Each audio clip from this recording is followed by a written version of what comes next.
दोस्तों, अगर आप मेरे चैनल पर आए हैं तो कृपया चैनल को सब्सक्राइब करने के साथ साथ बेल आइकन पर क्लिक करके ऑल पर क्लिक कर देना जी। हेलो दोस्तों, हमारे चैनल में आप सभी का स्वागत है।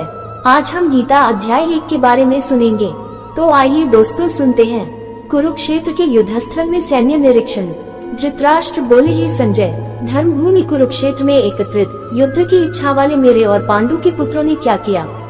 संजय बोले, उस समय राजा दुर्योधन ने व्यूह रचनायुक्त पांडवों की सेना को देखा और द्रोणाचार्य के पास जाकर यह वचन कहा, हे आचार्य, आपके बुद्धिमान शिष्य द्रुपद पुत्र धृष्टद्युम्न द्वारा व्यूहाकार खड़ी की हुई पांडु पुत्रों की इस बड़ी भारी सेना को देखिए।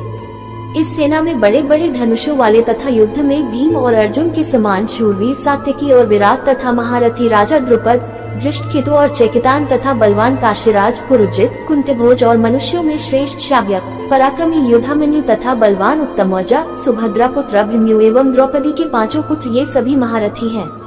हे ब्राह्मण श्रेष्ठ, अपने पक्ष में भी जो प्रधान हैं, उनको आप समझ लीजिए। आपकी जानकारी के लिए मेरी सेना के जो सेनापति हैं, उनको बतलाता हूँ। आप द्रोणाचार्य और पितामह भीष्म तथा कर्ण और संग्राम विजयी कृपाचार्य तथा वैसे ही अश्वत्थामा, विकर्ण और सोमदत्त का पुत्र भूरिश्रवा और भी मेरे लिए जीवन की आशा त्याग देने वाले बहुत से शूरवीर अनेक प्रकार के शस्त्रास्त्रों से सुसज्जित और सब की सब युद्ध में चतुर हैं। भीष्म पितामह द्वारा रक्षित हमारी वह सेना सब प्रकार से अजेय है और भीम द्वारा रक्षित इन लोगों की यह सेना जीतने में सुगम है। इसलिए सब मोर्चों पर अपनी अपनी जगह स्थित रहते हुए आप लोग सभी निसंदेह भीष्म पितामह की ही सब ओर से रक्षा करें। कौरवों में वृद्ध बड़े प्रतापी पितामह भीष्म ने उस दुर्योधन के हृदय में हर्ष उत्पन्न करते हुए उच्च स्वर से सिंह की दहाड़ के समान गरजकर शंख बजाया। इसके पश्चात शंख और नगाड़े तथा ढोल, मृदंग और नरसिंगी आदि बाजे एक साथ ही बज उठे। उनका वह शब्द बड़ा भयंकर हुआ। इसके अनंतर सफेद घोड़ों से युक्त उत्तम रथ में बैठे हुए श्री कृष्ण महाराज और अर्जुन ने भी अलौकिक शंख बजाए। श्री कृष्ण महाराज ने पांचजन्य नामक, अर्जुन ने देवदत्त नामक और भयानक कर्म वाले भीमसेन ने पौंड नामक महाशंख बजाया। कुंती पुत्र राजा युधिष्ठिर ने अनंत विजय नामक और नकुल तथा सहदेव ने सुघोष और मणिपुष्पक नामक शंख बजाए। श्रेष्ठ धनुष वाले काशीराज और महारथी शिखंडी एवं धृष्टद्युम्न तथा राजा विराट और अजेय सात्यकी, राजा द्रुपद एवं द्रौपदी के 5 पुत्र और बड़ी भुजा वाले सुभद्रा पुत्र अभिमन्यु, इन सभी ने, हे राजन, सब ओर से अलग अलग शंख बजाए और उस भयानक शब्द ने आकाश और पृथ्वी को भी गुंजाते हुए धार्तराष्ट्रों के अर्थात आपके पक्षवालों के हृदय विदीर्ण कर दिए। हे राजन, इसके बाद कपिध्वज अर्जुन ने मोर्चा बांधकर डटे हुए धृतराष्ट्र संबंधियों को देखकर उस शस्त्र चलने की तैयारी के समय धनुष उठाकर ऋषिकेश श्री कृष्ण महाराज से यह वचन कहा, हे अच्युत, मेरे रथ को दोनों सेनाओं के बीच में खड़ा कीजिए और जब तक कि मैं युद्ध क्षेत्र में डटे हुए युद्ध के अभिलाषी इन विपक्षी योद्धाओं को भली प्रकार देख न लूं कि इस युद्ध रूप व्यापार में मुझे किन किन के साथ युद्ध करना योग्य है, तब तक उसे खड़ा रखिए। दुर्बुद्धि दुर्योधन का युद्ध में हित चाहने वाले जो ये राजा लोग इस सेना में आए हैं, इन युद्ध करने वालों को मैं देखूंगा। संजय बोले, हे धृतराष्ट्र, अर्जुन द्वारा कहे अनुसार महाराज श्री कृष्णचंद्र ने दोनों सेनाओं के बीच में भीष्म और द्रोणाचार्य के सामने तथा संपूर्ण राजाओं के सामने उत्तम रथ को खड़ा कर इस प्रकार कहा कि हे पार्थ, युद्ध के लिए जुटे हुए इन कौरवों को देख। इसके बाद प्रथापुत्र अर्जुन ने उन दोनों ही सेनाओं में स्थित ताऊ चाचों को, दादों परदादों को, गुरुओं को, मामाओं को, भाइयों को, पुत्रों को, पौत्रों को तथा मित्रों को, ससुरों को और सुहृदों को भी देखा। उन उपस्थित संपूर्ण बंधुओं को देखकर वे कुंती पुत्र अर्जुन अत्यंत करुणा से युक्त होकर शोक करते हुए यह वचन बोले। अर्जुन बोले, हे कृष्ण, युद्ध क्षेत्र में डटे हुए युद्ध के अभिलाषी इस स्वजन समुदाय को देखकर मेरे अंग शिथिल हुए जा रहे हैं और मुख सूखा जा रहा है तथा मेरे शरीर में कंप एवं रोमांच हो रहा है। हाथ से गांडीव धनुष गिर रहा है और त्वचा भी बहुत जल रही है तथा मेरा मन भ्रमित सा हो रहा है, इसलिए मैं खड़ा रहने को भी समर्थ नहीं हूँ। हे केशव, मैं लक्षणों को भी विपरीत ही देख रहा हूँ तथा युद्ध में स्वजन समुदाय को मारकर कल्याण भी नहीं देखता। हे कृष्ण, मैं न तो विजय चाहता हूँ और न राज्य तथा सुखों को ही। हे गोविंद, हमें ऐसे राज्य से क्या प्रयोजन है अथवा ऐसे भोगों से और जीवन से भी क्या लाभ है। हमें जिनके लिए राज्य, भोग और सुखादि अभीष्ट हैं, वही ये सब धन और जीवन की आशा को त्याग कर युद्ध में खड़े हैं। गुरुजन, ताऊ चाचे, लड़के और उसी प्रकार दादे, मामे, ससुर, पौत्र, साले तथा और भी संबंधी लोग हैं। हे मधुसूदन, मुझे मारने पर भी अथवा तीनों लोगों के राज्य के लिए भी मैं इन सबको मारना नहीं चाहता, फिर पृथ्वी के लिए तो कहना ही क्या है। हे जनार्दन, धृतराष्ट्र के पुत्रों को मारकर हमें क्या प्रसन्नता होगी? इन आताइयों को मारकर तो हमें पाप ही लगेगा।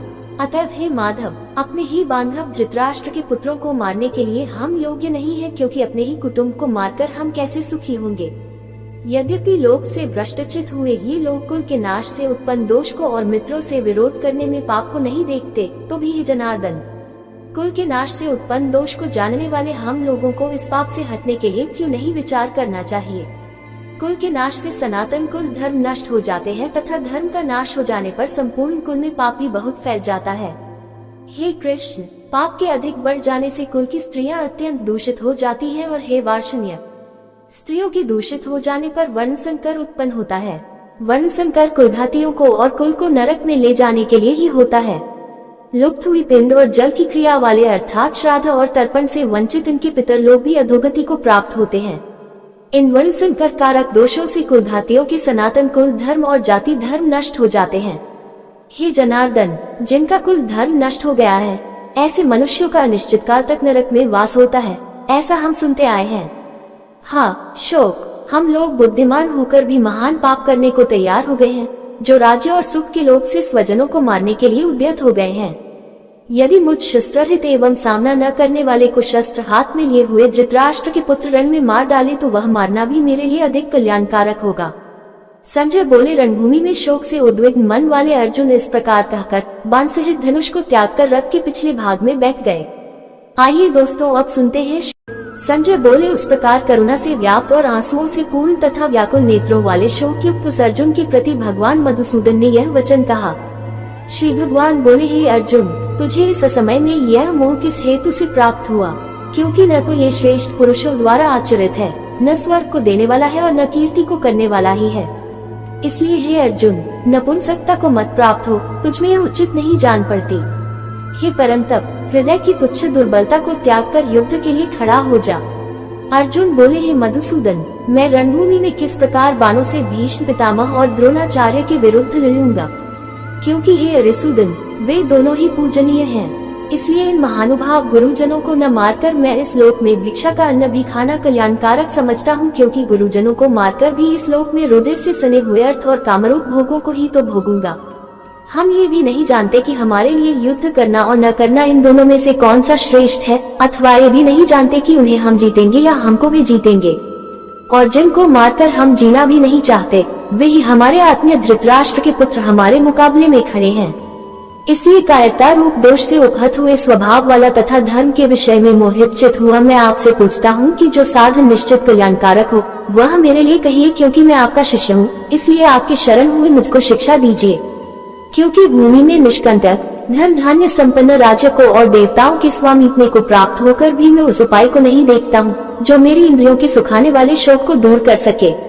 संजय बोले, हे राजन, निद्रा को जीतने वाले अर्जुन अंतर्यामी श्री कृष्ण महाराज के प्रति इस प्रकार कहकर फिर श्री गोविंद भगवान से युद्ध नहीं करूंगा ये स्पष्ट कहकर चुप हो गए।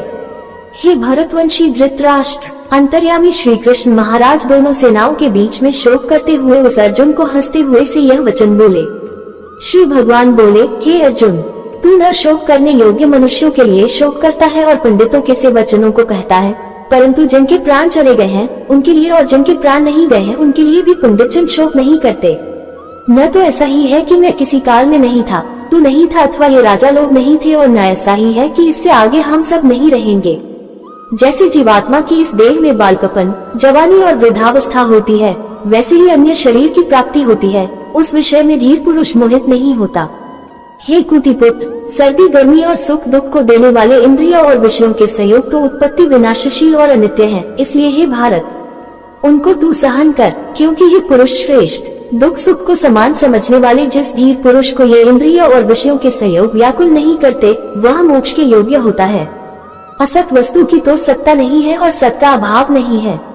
इस प्रकार इन दोनों का ही तत्व तत्वज्ञानी पुरुषों द्वारा देखा गया है। नाशरित तो तू उसको जान जिससे ये संपूर्ण जगत दृश्यवर व्याप्त है। इस अविनाशी का विनाश करने में कोई भी समर्थ नहीं है। इस नाशरहित अप्रमेय नित्य स्वरूप जीवात्मा के ये सब शरीर नाशवान कहे गए हैं। इसलिए ही भरतवंशी अर्जुन, तू युद्ध कर। जो इस आत्मा को मारने वाला समझता है तथा जो इसको मरा मानता है वे दोनों ही नहीं जानते, क्योंकि यह आत्मा वास्तव में न तो किसी को मारता है और न किसी द्वारा मारा जाता है। यह आत्मा किसी काल में भी न तो जन्मता है और न मरता ही है, तथा न यह उत्पन्न होकर फिर होने वाला ही है, क्योंकि यह जन्मा, नित्य, सनातन और पुरातन है। शरीर के मारे जाने पर भी यह नहीं मारा जाता। हे पृथापुत्र अर्जुन, जो पुरुष इस आत्मा को नाशरहित, नित्य, अजन्मा और अव्यय जानता है, वह पुरुष कैसे किसको मरवाता है और कैसे किसको मारता है। जैसे मनुष्य पुराने वस्त्रों को त्याग कर दूसरे नए वस्त्रों को ग्रहण करता है, वैसे ही जीवात्मा पुराने शरीरों को त्याग कर दूसरे नए शरीरों को प्राप्त होता है। इस आत्मा को शस्त्र नहीं काट सकते, इसको आग नहीं जला सकती, इसको जल नहीं दिला सकता और वायु नहीं सुखा सकता, क्योंकि यह आत्मा अच्छेद्य है। यह आत्मा अदाह्य, अक्लेद्य और निसंदेह अशोष्य है, तथा यह आत्मा नित्य, सर्वव्यापी, अचल, स्थिर रहने वाला और सनातन है। यह आत्मा अव्यक्त है, यह आत्मा अचिंत्य है और यह आत्मा विकाररहित कहा जाता है। इससे हे अर्जुन, इस आत्मा को उपर्युक्त प्रकार से जानकर तू शोक करने के योग्य नहीं है, अर्थात तुझे शोक करना उचित नहीं है। किंतु यदि तू इस आत्मा को सदा जन्मने वाला तथा सदा मरने वाला मानता हो, तो भी हे महाबाहो, तू इस प्रकार शोक करने योग्य नहीं है, क्योंकि इस मान्यता के अनुसार जन्मे हुए की मृत्यु निश्चित है और मरे हुए का जन्म निश्चित है। इससे भी इस बिना उपाय वाले विषय में तू शोक करने योग्य नहीं है।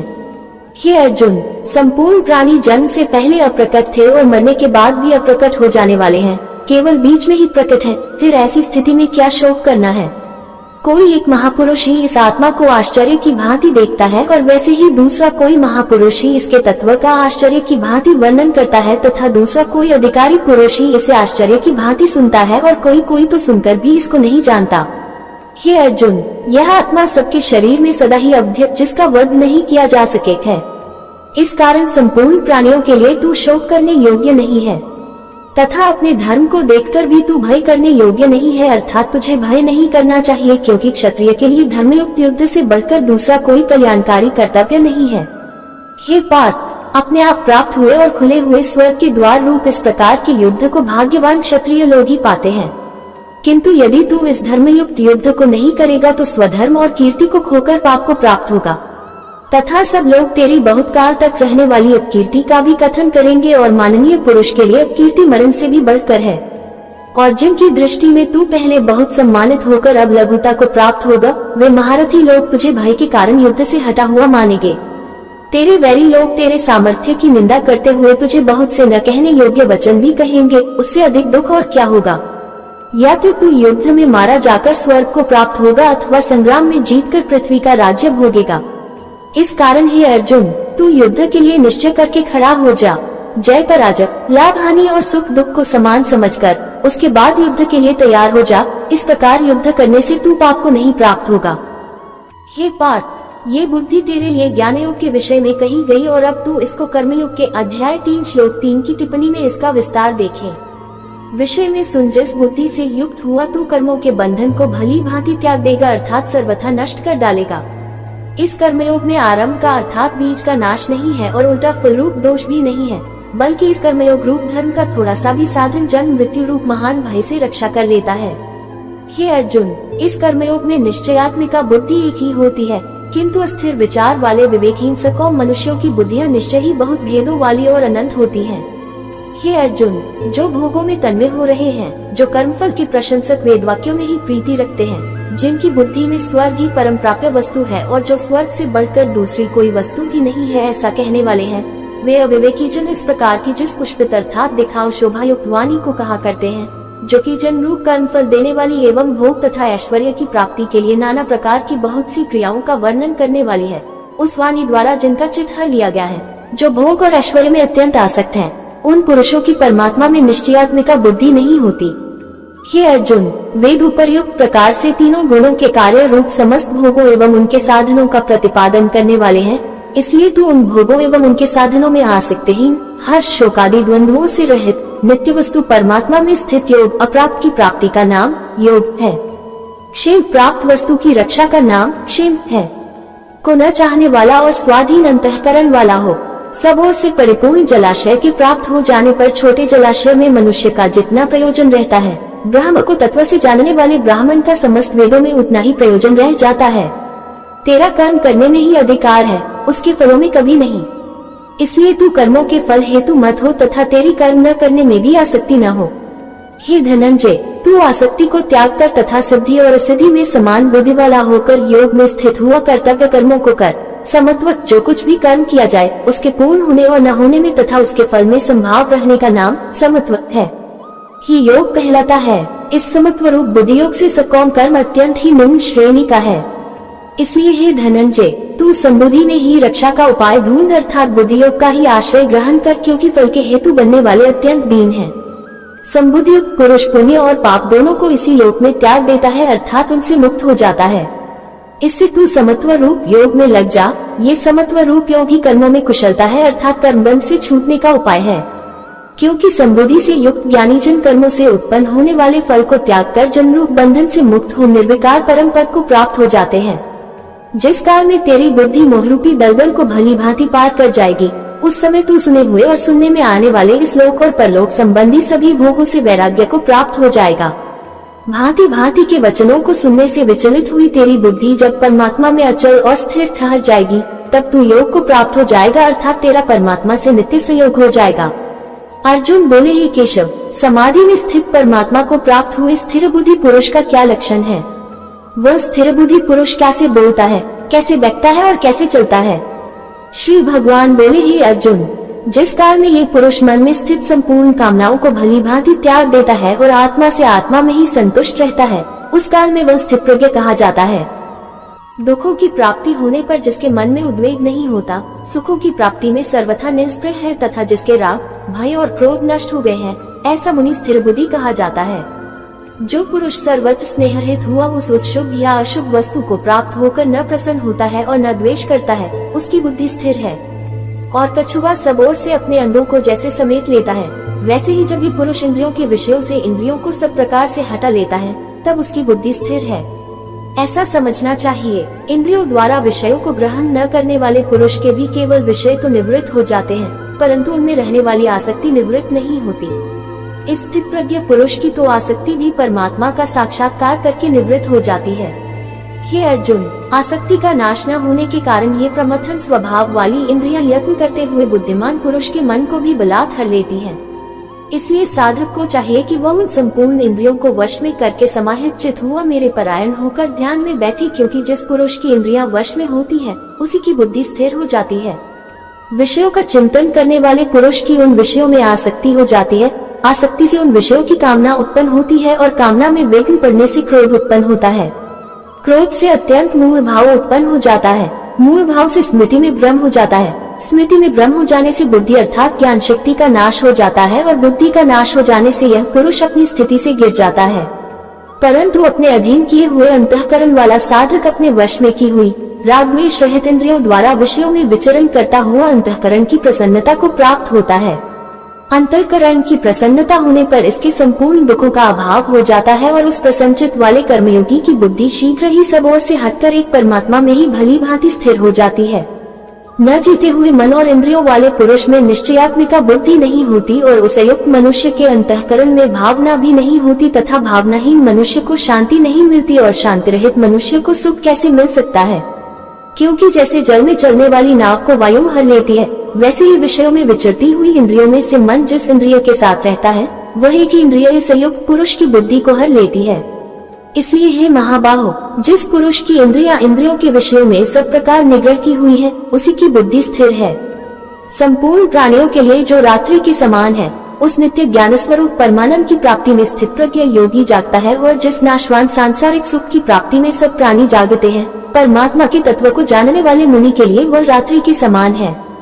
जैसे नाना नदियों के जल सब ओर से परिपूर्ण अचल प्रतिष्ठा वाले समुद्र में उसको विचलित न करते हुए ही समा जाते हैं, वैसे ही सब भोग जिस स्थित प्रज्ञ पुरुष में किसी प्रकार का विकार उत्पन्न किए बिना ही समा जाते हैं, वही पुरुष परम शांति को प्राप्त होता है, भोगों को चाहने वाला नहीं।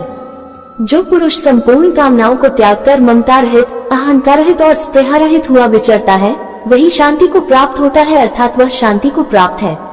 हे अर्जुन, ये ब्रह्म को प्राप्त हुए पुरुष की स्थिति है। इसको प्राप्त होकर योगी कभी मोहित नहीं होता और अंतकाल में भी इस ब्राह्मी स्थिति में स्थित होकर ब्रह्मानंद को प्राप्त हो जाता है। गीता अध्याय 3 के बारे में सुनेंगे, तो आइए दोस्तों सुनते हैं। अर्जुन बोले, हे जनार्दन, यदि आपको कर्म की अपेक्षा ज्ञान श्रेष्ठ मान्य है तो फिर हे केशव, मुझे भयंकर कर्म में क्यों लगाते हैं? आप मिले हुए से वचनों से मेरी बुद्धि को मानो मोहित कर रहे हैं। इसलिए उस एक बात को निश्चित करके कहिए जिससे मैं कल्याण को प्राप्त हो जाऊं। श्री भगवान बोले, हे निष्पाप, इस लोक में दो प्रकार की निष्ठा, साधन की परिपक्व अवस्था अर्थात पराकाष्ठा का नाम निष्ठा है, मेरे द्वारा पहले कही गई है। उनमें से सांख्य योगियों की निष्ठा तो ज्ञान योग से माया से उत्पन्न हुए संपूर्ण गुण ही गुणों में बरतते हैं, ऐसे समझकर तथा मन, इंद्रिय और शरीर द्वारा होने वाली संपूर्ण क्रियाओं में कर्तापन के अभिमान से रहित होकर सर्वव्यापी सच्चिदानंद घन परमात्मा में एक ही भाव से स्थित रहने का नाम ज्ञान योग है। इसी को संन्यास, सांख्य योग आदि नामों से कहा गया है। और योगियों की निष्ठा कर्मयोग से फल और आसक्ति को त्याग कर भगवदाज्ञा अनुसार केवल भगवदर्थ समत्व बुद्धि से कर्म करने का नाम निष्काम कर्मयोग है। इसी को समत्वयोग, बुद्धियोग, कर्मयोग, तदर्थ कर्म, मदर्थ कर्म, मतकर्म आदि नामों से कहा गया है। होती है मनुष्य न तो कर्मों का आरंभ किए बिना निष्कर्मता, जिस अवस्था को प्राप्त हुए पुरुष के कर्म अकर्म हो जाते हैं अर्थात फल उत्पन्न नहीं कर सकते, उस अवस्था का नाम निष्कर्मता है। को यानी योग निष्ठा को प्राप्त होता है और न कर्मों के केवल त्याग मात्र से सिद्धि यानी सांख्य निष्ठा को ही प्राप्त होता है। निसंदेह कोई भी मनुष्य किसी भी काल में क्षण मात्र भी बिना कर्म किए नहीं रहता, क्योंकि सारा मनुष्य समुदाय प्रकृति जनित गुणों द्वारा परवश हुआ कर्म करने के लिए बाध्य किया जाता है। जो मूढ़ बुद्धि मनुष्य समस्त इंद्रियों को हठपूर्वक ऊपर से रोककर मन से उन इंद्रियों के विषयों का चिंतन करता रहता है, वह मिथ्याचारी अर्थात दम्भी कहा जाता है। किंतु हे अर्जुन, जो पुरुष मन से इंद्रियों को वश में करके अनासक्त हुआ समस्त इंद्रियों द्वारा कर्मयोग का आचरण करता है, वही श्रेष्ठ है। तू शास्त्र विहित कर्तव्य कर्म कर, क्योंकि कर्म न करने की अपेक्षा कर्म करना श्रेष्ठ है तथा कर्म न करने से तेरा शरीर निर्वाह भी नहीं सिद्ध होगा। यज्ञ के निमित्त किए जाने वाले कर्मों से अतिरिक्त दूसरे कर्मों में लगा हुआ ही यह मनुष्य समुदाय कर्मों से बनता है। इसलिए हे अर्जुन, तू आसक्ति से रहित होकर उस यज्ञ के निमित्त ही भली भांति कर्तव्य कर्म कर। प्रजापति ब्रह्मा ने कल्प के आदि में यज्ञ सहित प्रजाओं को रचकर उनसे कहा कि तुम लोग इस यज्ञ द्वारा वृद्धि को प्राप्त हो और यह यज्ञ तुम लोगों को इच्छित भोग प्रदान करने वाला हो। तुम लोग इस यज्ञ द्वारा देवताओं को उन्नत करो और वे देवता तुम लोगों को उन्नत करें। इस प्रकार निस्वार्थ भाव से एक दूसरे को उन्नत करते हुए तुम लोग परम कल्याण को प्राप्त हो जाओगे। यज्ञ द्वारा बढ़ाए हुए देवता तुम लोगों को बिना मांगे ही इच्छित भोग निश्चय ही देते रहेंगे। इस प्रकार उन देवताओं द्वारा दिए हुए भोगों को जो पुरुष उनको बिना दिए स्वयं भोगता है, वह चोर ही है। यज्ञ से बचे हुए अन्न को खाने वाले श्रेष्ठ पुरुष सब पापों से मुक्त हो जाते हैं, और जो पापी लोग अपना शरीर पोषण करने के लिए ही अन्न पकाते हैं, वे तो पाप को ही खाते हैं। संपूर्ण प्राणी अन्न से उत्पन्न होते हैं। अन्न की उत्पत्ति वृष्टि से होती है, वृष्टि यज्ञ से होती है और यज्ञ विहित कर्मों से उत्पन्न होने वाला है। कर्म समुदाय को तू वेद से उत्पन्न और वेद को अविनाशी परमात्मा से उत्पन्न हुआ जान। इससे सिद्ध होता है कि सर्वव्यापी परम अक्षर परमात्मा सदा ही यज्ञ में प्रतिष्ठित है। हे पार्थ, जो पुरुष इस लोक में इस प्रकार परंपरा से प्रचलित सृष्टि चक्र के अनुकूल नहीं बरतता अर्थात अपने कर्तव्य का पालन नहीं करता, वह इंद्रियों द्वारा भोगों में रमन करने वाला पापायु पुरुष व्यर्थ ही जीता है। परंतु जो मनुष्य आत्मा में ही रमन करने वाला और आत्मा में ही तृप्त तथा आत्मा में ही संतुष्ट हो, उसके लिए कोई कर्तव्य नहीं है। उस महापुरुष का इस विश्व में न तो कर्म करने से कोई प्रयोजन रहता है और न कर्मों के न करने से ही कोई प्रयोजन रहता है, तथा संपूर्ण प्राणियों में भी इसका किंचन मात्र भी स्वार्थ का संबंध नहीं रहता। इसलिए तू निरंतर आसक्ति से रहित होकर सदा कर्तव्य कर्म को भली भांति करता रह, क्योंकि आसक्ति से रहित होकर कर्म करता हुआ मनुष्य परमात्मा को प्राप्त हो जाता है। जनकादि ज्ञानी जन भी आसक्ति रहित कर्म द्वारा ही परम सिद्धि को प्राप्त हुए थे। इसलिए तथा लोक संग्रह को देखते हुए भी तू कर्म करने के ही योग्य है, अर्थात तुझे कर्म करना ही उचित है। श्रेष्ठ पुरुष जो आचरण करता है, अन्य पुरुष भी वैसा वैसा ही आचरण करते हैं। वह जो कुछ प्रमाण कर देता है, समस्त मनुष्य समुदाय उसी के अनुसार बरतने लग जाता है। यहाँ क्रिया में एक वचन है, परंतु लोक शब्द समुदायवाचक होने से भाषा में बहुवचन की क्रिया लिखी गई है। हे अर्जुन, मुझे इन तीनों लोकों में न तो कुछ कर्तव्य है और न कोई भी प्राप्त करने योग्य वस्तु अप्राप्त है, तो भी मैं कर्म में ही बरतता हूँ। क्योंकि हे पार्थ, यदि कदाचित मैं सावधान होकर कर्मों में न बरतूं तो बड़ी हानि हो जाए, क्योंकि मनुष्य सब प्रकार से मेरे ही मार्ग का अनुसरण करते हैं। इसलिए यदि मैं कर्म न करूं तो ये सब मनुष्य नष्ट भ्रष्ट हो जाएं और मैं संकर्ता का करने वाला हूँ तथा इस समस्त प्रजा को नष्ट करने वाला बनूं। हे भारत, कर्म में आसक्त हुए अज्ञानी जन जिस प्रकार कर्म करते हैं, आसक्ति रहित विद्वान भी लोक सिमरन करना चाहता हुआ उसी प्रकार कर्म करे। परमात्मा के स्वरूप में अटल स्थित हुए ज्ञानी पुरुष को चाहिए कि वह शास्त्र विहित कर्मों में आसक्ति वाले अज्ञानियों की बुद्धि में भ्रम अर्थात कर्मों में अश्रद्धा उत्पन्न न करे, किंतु स्वयं शास्त्र विहित समस्त कर्म भली भांति करता हुआ उनसे भी वैसे ही करवाए। वास्तव में संपूर्ण कर्म सब प्रकार से प्रकृति के गुणों द्वारा किए जाते हैं, तो भी जिसका अंतःकरण अहंकार से मोहित हो रहा है, ऐसा अज्ञानी मैं करता हूँ ऐसा मानता है। परंतु हे महाबाहो, गुण विभाग और कर्म विभाग त्रिगुणात्मक माया के कार्य रूप 5 महाभूत और मन, बुद्धि, अहंकार तथा 5 ज्ञानेंद्रियां, 5 कर्मेंद्रियां और शब्दादि 5 विषय, इन सब के समुदाय का नाम गुण विभाग है और इनकी परस्पर की चेष्टाओं का नाम कर्म विभाग है। कि तत्व उपर्युक्त गुण विभाग और कर्म विभाग से आत्मा को पृथक अर्थात निर्लेप जानना ही इनका तत्व जानना है। को जानने वाला ज्ञान योगी संपूर्ण गुण ही गुणों में बरत रहे हैं ऐसा समझकर उनमें आसक्त नहीं होता। प्रकृति के गुणों से अत्यंत मोहित हुए मनुष्य गुणों में और कर्मों में आसक्त रहते हैं। उन पूर्णतया न समझने वाले मंदबुद्धि अज्ञानियों को पूर्णतया जानने वाला ज्ञानी विचलित न करे। मुझ अंतर्यामी परमात्मा में लगे हुए चित्त द्वारा संपूर्ण कर्मों को मुझ में अर्पण करके आशा रहित, ममता रहित और संताप रहित होकर युद्ध कर। जो कोई मनुष्य दोष दृष्टि से रहित और श्रद्धायुक्त होकर मेरे इस मत का सदा अनुसरण करते हैं, वे भी संपूर्ण कर्मों से छूट जाते हैं। परंतु जो मनुष्य मुझ में दोषारोपण करते हुए मेरे इस मत के अनुसार नहीं चलते हैं, उन मूर्खों को तू संपूर्ण ज्ञानों में मोहित और नष्ट हुए ही समझ। सभी प्राणी प्रकृति को प्राप्त होते हैं अर्थात अपने स्वभाव के परवश हुए कर्म करते हैं। ज्ञानवान भी अपनी प्रकृति के अनुसार चेष्टा करता है, फिर इसमें किसी का हट क्या करेगा। इंद्रिय के अर्थ में अर्थात प्रत्येक इंद्रिय के विषय में राग और द्वेष छिपे हुए स्थित हैं। मनुष्य को उन दोनों के वश में नहीं होना चाहिए, क्योंकि वे दोनों ही इसके कल्याण मार्ग में विघ्न करने वाले महान शत्रु हैं। अच्छी प्रकार आचरण में लाए हुए दूसरे के धर्म से गुण रहित भी अपना धर्म अति उत्तम है। अपने धर्म में तो मरना भी कल्याणकारक है और दूसरे का धर्म भय को देने वाला है। अर्जुन बोले, हे कृष्ण, तो फिर यह मनुष्य स्वयं न चाहता हुआ भी बलात् लगाए हुए की भांति किससे प्रेरित होकर पाप का आचरण करता है। श्री भगवान बोले, रजोगुण से उत्पन्न हुआ ये काम ही क्रोध है। ये बहुत खाने वाला अर्थात भोगों से कभी न घाने वाला और बड़ा पापी है। इसको ही तू इस विषय में वैरी जान। जिस प्रकार धुएं से अग्नि और मैल से दर्पण ढका जाता है तथा जिस प्रकार जेर से गर्भ ढका रहता है, वैसे ही उस काम द्वारा ये ज्ञान ढका रहता है।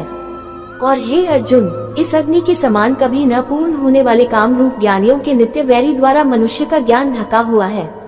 इंद्रियां, मन और बुद्धि ये सब इसके वासस्थान कहे जाते हैं। ये काम इन मन, बुद्धि और इंद्रियों द्वारा ही ज्ञान को आच्छादित करके जीवात्मा को मोहित करता है। इसलिए हे अर्जुन, तू पहले इंद्रियों को वश में करके इस ज्ञान और विज्ञान का नाश करने वाले महान पापी काम को अवश्य ही बलपूर्वक मार डाल। इंद्रियों को स्थूल शरीर से पर यानी श्रेष्ठ, बलवान और सूक्ष्म कहते हैं। इन इंद्रियों से पर मन है, मन से भी पर बुद्धि है और जो बुद्धि से भी अत्यंत पर है वह आत्मा है।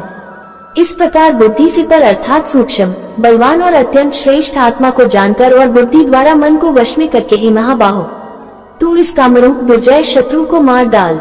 उम्मीद करते हैं दोस्तों, आपको ये गीता ज्ञान अध्याय 3 सुनने में अच्छा लगा होगा। आज हम गीता अध्याय 4 के बारे में सुनेंगे, तो आइए दोस्तों सुनते हैं। श्री कृष्ण भगवान बोले, मैंने इस अविनाशी योग को सूर्य से कहा था, सूर्य ने अपने पुत्र वैवस्वत मनु से कहा और मनु ने अपने पुत्र राजा इक्ष्वाकु से कहा। हे परंतप अर्जुन, इस प्रकार परंपरा से प्राप्त इस योग को राजर्षियों ने जाना, किंतु उसके बाद वह योग बहुत काल से इस पृथ्वी लोक में लुप्तप्राय हो गया। तू मेरा भक्त और प्रिय सखा है, इसलिए वही यह पुरातन योग आज मैंने तुझको कहा है, क्योंकि यह बड़ा ही उत्तम रहस्य है, अर्थात गुप्त रखने योग्य विषय है। अर्जुन बोले, आपका जन्म तो अर्वाचीन अभी हाल का है और सूर्य का जन्म बहुत पुराना है, अर्थात कल्प के आदि में हो चुका था। तब मैं इस बात को कैसे समूझ की, आप ही ने कल्प के आदि में सूर्य से यह योग कहा था। श्री भगवान बोले, हे परंतप अर्जुन, मेरे और तेरे बहुत से जन्म हो चुके हैं, उन सबको तू नहीं जानता, किंतु मैं जानता हूँ। मैं अजन्मा और अविनाशी स्वरूप होते हुए भी तथा समस्त प्राणियों का ईश्वर होते हुए भी अपनी प्रकृति को अधीन करके अपनी योग माया से प्रकट होता हूँ। हे भारत, जब जब धर्म की हानि और अधर्म की वृद्धि होती है, तब तभी मैं अपने रूप को रचता हूँ, अर्थात साकार रूप से लोगों के सम्मुख प्रकट होता हूँ। साधु पुरुषों का उद्धार करने के लिए, पाप कर्म करने वालों का विनाश करने के लिए और धर्म की अच्छी तरह से स्थापना करने के लिए मैं युग में प्रकट हुआ करता हूँ। हे अर्जुन, मेरे जन्म और कर्म दिव्य अर्थात निर्मल और अलौकिक है। इस प्रकार जो मनुष्य तत्व से सर्वशक्तिमान सच्चिदानंदन परमात्मा आज अविनाशी और सर्वभूतों की परम गति तथा परम आश्रय हैं, वे केवल धर्म को स्थापन करने और संसार का उद्धार करने के लिए ही अपनी योगमाया से सगुण रूप होकर प्रकट होते हैं। इसलिए परमेश्वर के समान सुहृद, प्रेमी और पतित पावन दूसरा कोई नहीं है।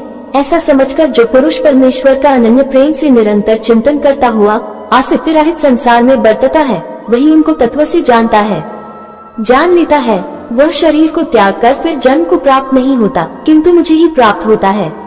पहले भी जिनके राग, भय और क्रोध सर्वथा नष्ट हो गए थे और जो मुझ में अनन्य प्रेम पूर्वक स्थित रहते थे, ऐसे मेरे आश्रित रहने वाले बहुत से भक्त प्रयुक्त ज्ञान रूप तप से पवित्र होकर मेरे स्वरूप को प्राप्त हो चुके हैं। हे अर्जुन, जो भक्त मुझे जिस प्रकार भजते हैं, मैं भी उनको उसी प्रकार भजता हूँ, क्योंकि सभी मनुष्य सब प्रकार से मेरे ही मार्ग का अनुसरण करते हैं। इस मनुष्य लोक में कर्मों के फल को चाहने वाले लोग देवताओं का पूजन किया करते हैं, क्योंकि उनको कर्मों से उत्पन्न होने वाली सिद्धि शीघ्र मिल जाती है। ब्राह्मण, क्षत्रिय, वैश्य और शूद्र इन 4 वर्णों का समूह गुण और कर्मों के विभाग पूर्वक मेरे द्वारा रचा गया है। इस प्रकार उस सृष्टि रचनादि कर्म का कर्ता होने पर भी मुझ अविनाशी परमेश्वर को तू वास्तव में अकर्ता ही जान। कर्मों के फल में मेरी स्पृहा नहीं है, इसलिए मुझे कर्म लिप्त नहीं करते। इस प्रकार जो मुझे तत्व से जान लेता है, वह भी कर्मों से नहीं बंधता। पूर्व काल में मुमुक्षुओं ने भी इस प्रकार जानकर ही कर्म किए हैं, इसलिए तू भी पूर्वजों द्वारा सदा से किए जाने वाले कर्मों को ही कर।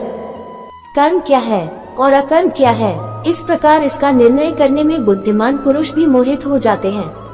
इसलिए वह कर्म तत्व मैं तुझे भली भांति समझा कर कहूँगा, जिसे जानकर तू अशुभ से अर्थात कर्म बंधन से मुक्त हो जाएगा।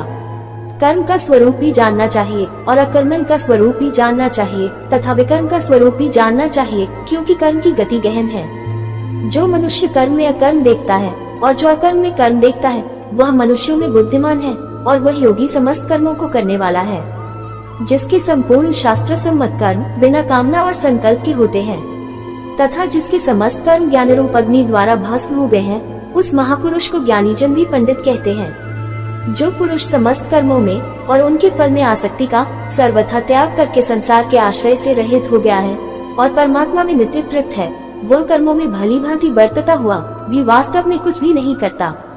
जिसका अंतःकरण और इंद्रियों सहित शरीर जीता हुआ है और जिसने समस्त भोगों की सामग्री का परित्याग कर दिया है, ऐसा आशारहित पुरुष केवल शरीर संबंधी कर्म करता हुआ भी पापों को नहीं प्राप्त होता। जो बिना इच्छा के अपने आप प्राप्त हुए पदार्थ में सदा संतुष्ट रहता है, जिसमें ईर्ष्या का सर्वथा अभाव हो गया हो, जो हर्ष शोक आदि द्वंद्वों से सर्वथा अतीत हो गया है, ऐसा सिद्धि और असिद्धि में सम रहने वाला कर्मयोगी कर्म करता हुआ भी उनसे नहीं बंधता। जिसकी आसक्ति सर्वथा नष्ट हो गई है, जो देहाभिमान और ममता से रहित हो गया है, जिसका चित्त निरंतर परमात्मा के ज्ञान में स्थित रहता है, ऐसा केवल यज्ञ संपादन के लिए कर्म करने वाले मनुष्य के संपूर्ण कर्म भली भांति विलीन हो जाते हैं।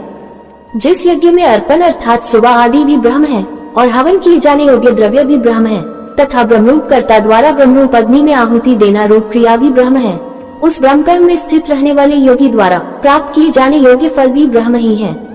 दूसरे योगी जन देवताओं के पूजन रूप यज्ञ का ही भली भांति अनुष्ठान किया करते हैं और अन्य योगी जन परब्रह्म परमात्मा रूप अग्नि में अभेद दर्शन रूप यज्ञ द्वारा ही आत्म रूप यज्ञ का हवन किया करते हैं। परब्रह्म परमात्मा में ज्ञान द्वारा एक ही भाव से स्थित होना ही ब्रह्म रूप अग्नि में यज्ञ द्वारा यज्ञ को हवन करना है। अन्य योगी जन श्रोत्र आदि समस्त इंद्रियों को संयम रूप अग्नियों में हवन किया करते हैं और दूसरे योगी लोग शब्द आदि समस्त विषयों को इंद्रिय रूप अग्नियों में हवन किया करते हैं। दूसरे योगी जन इंद्रियों की संपूर्ण क्रियाओं और प्राणों की समस्त क्रियाओं को ज्ञान से प्रकाशित आत्म संयम योग रूप अग्नि में हवन किया करते हैं।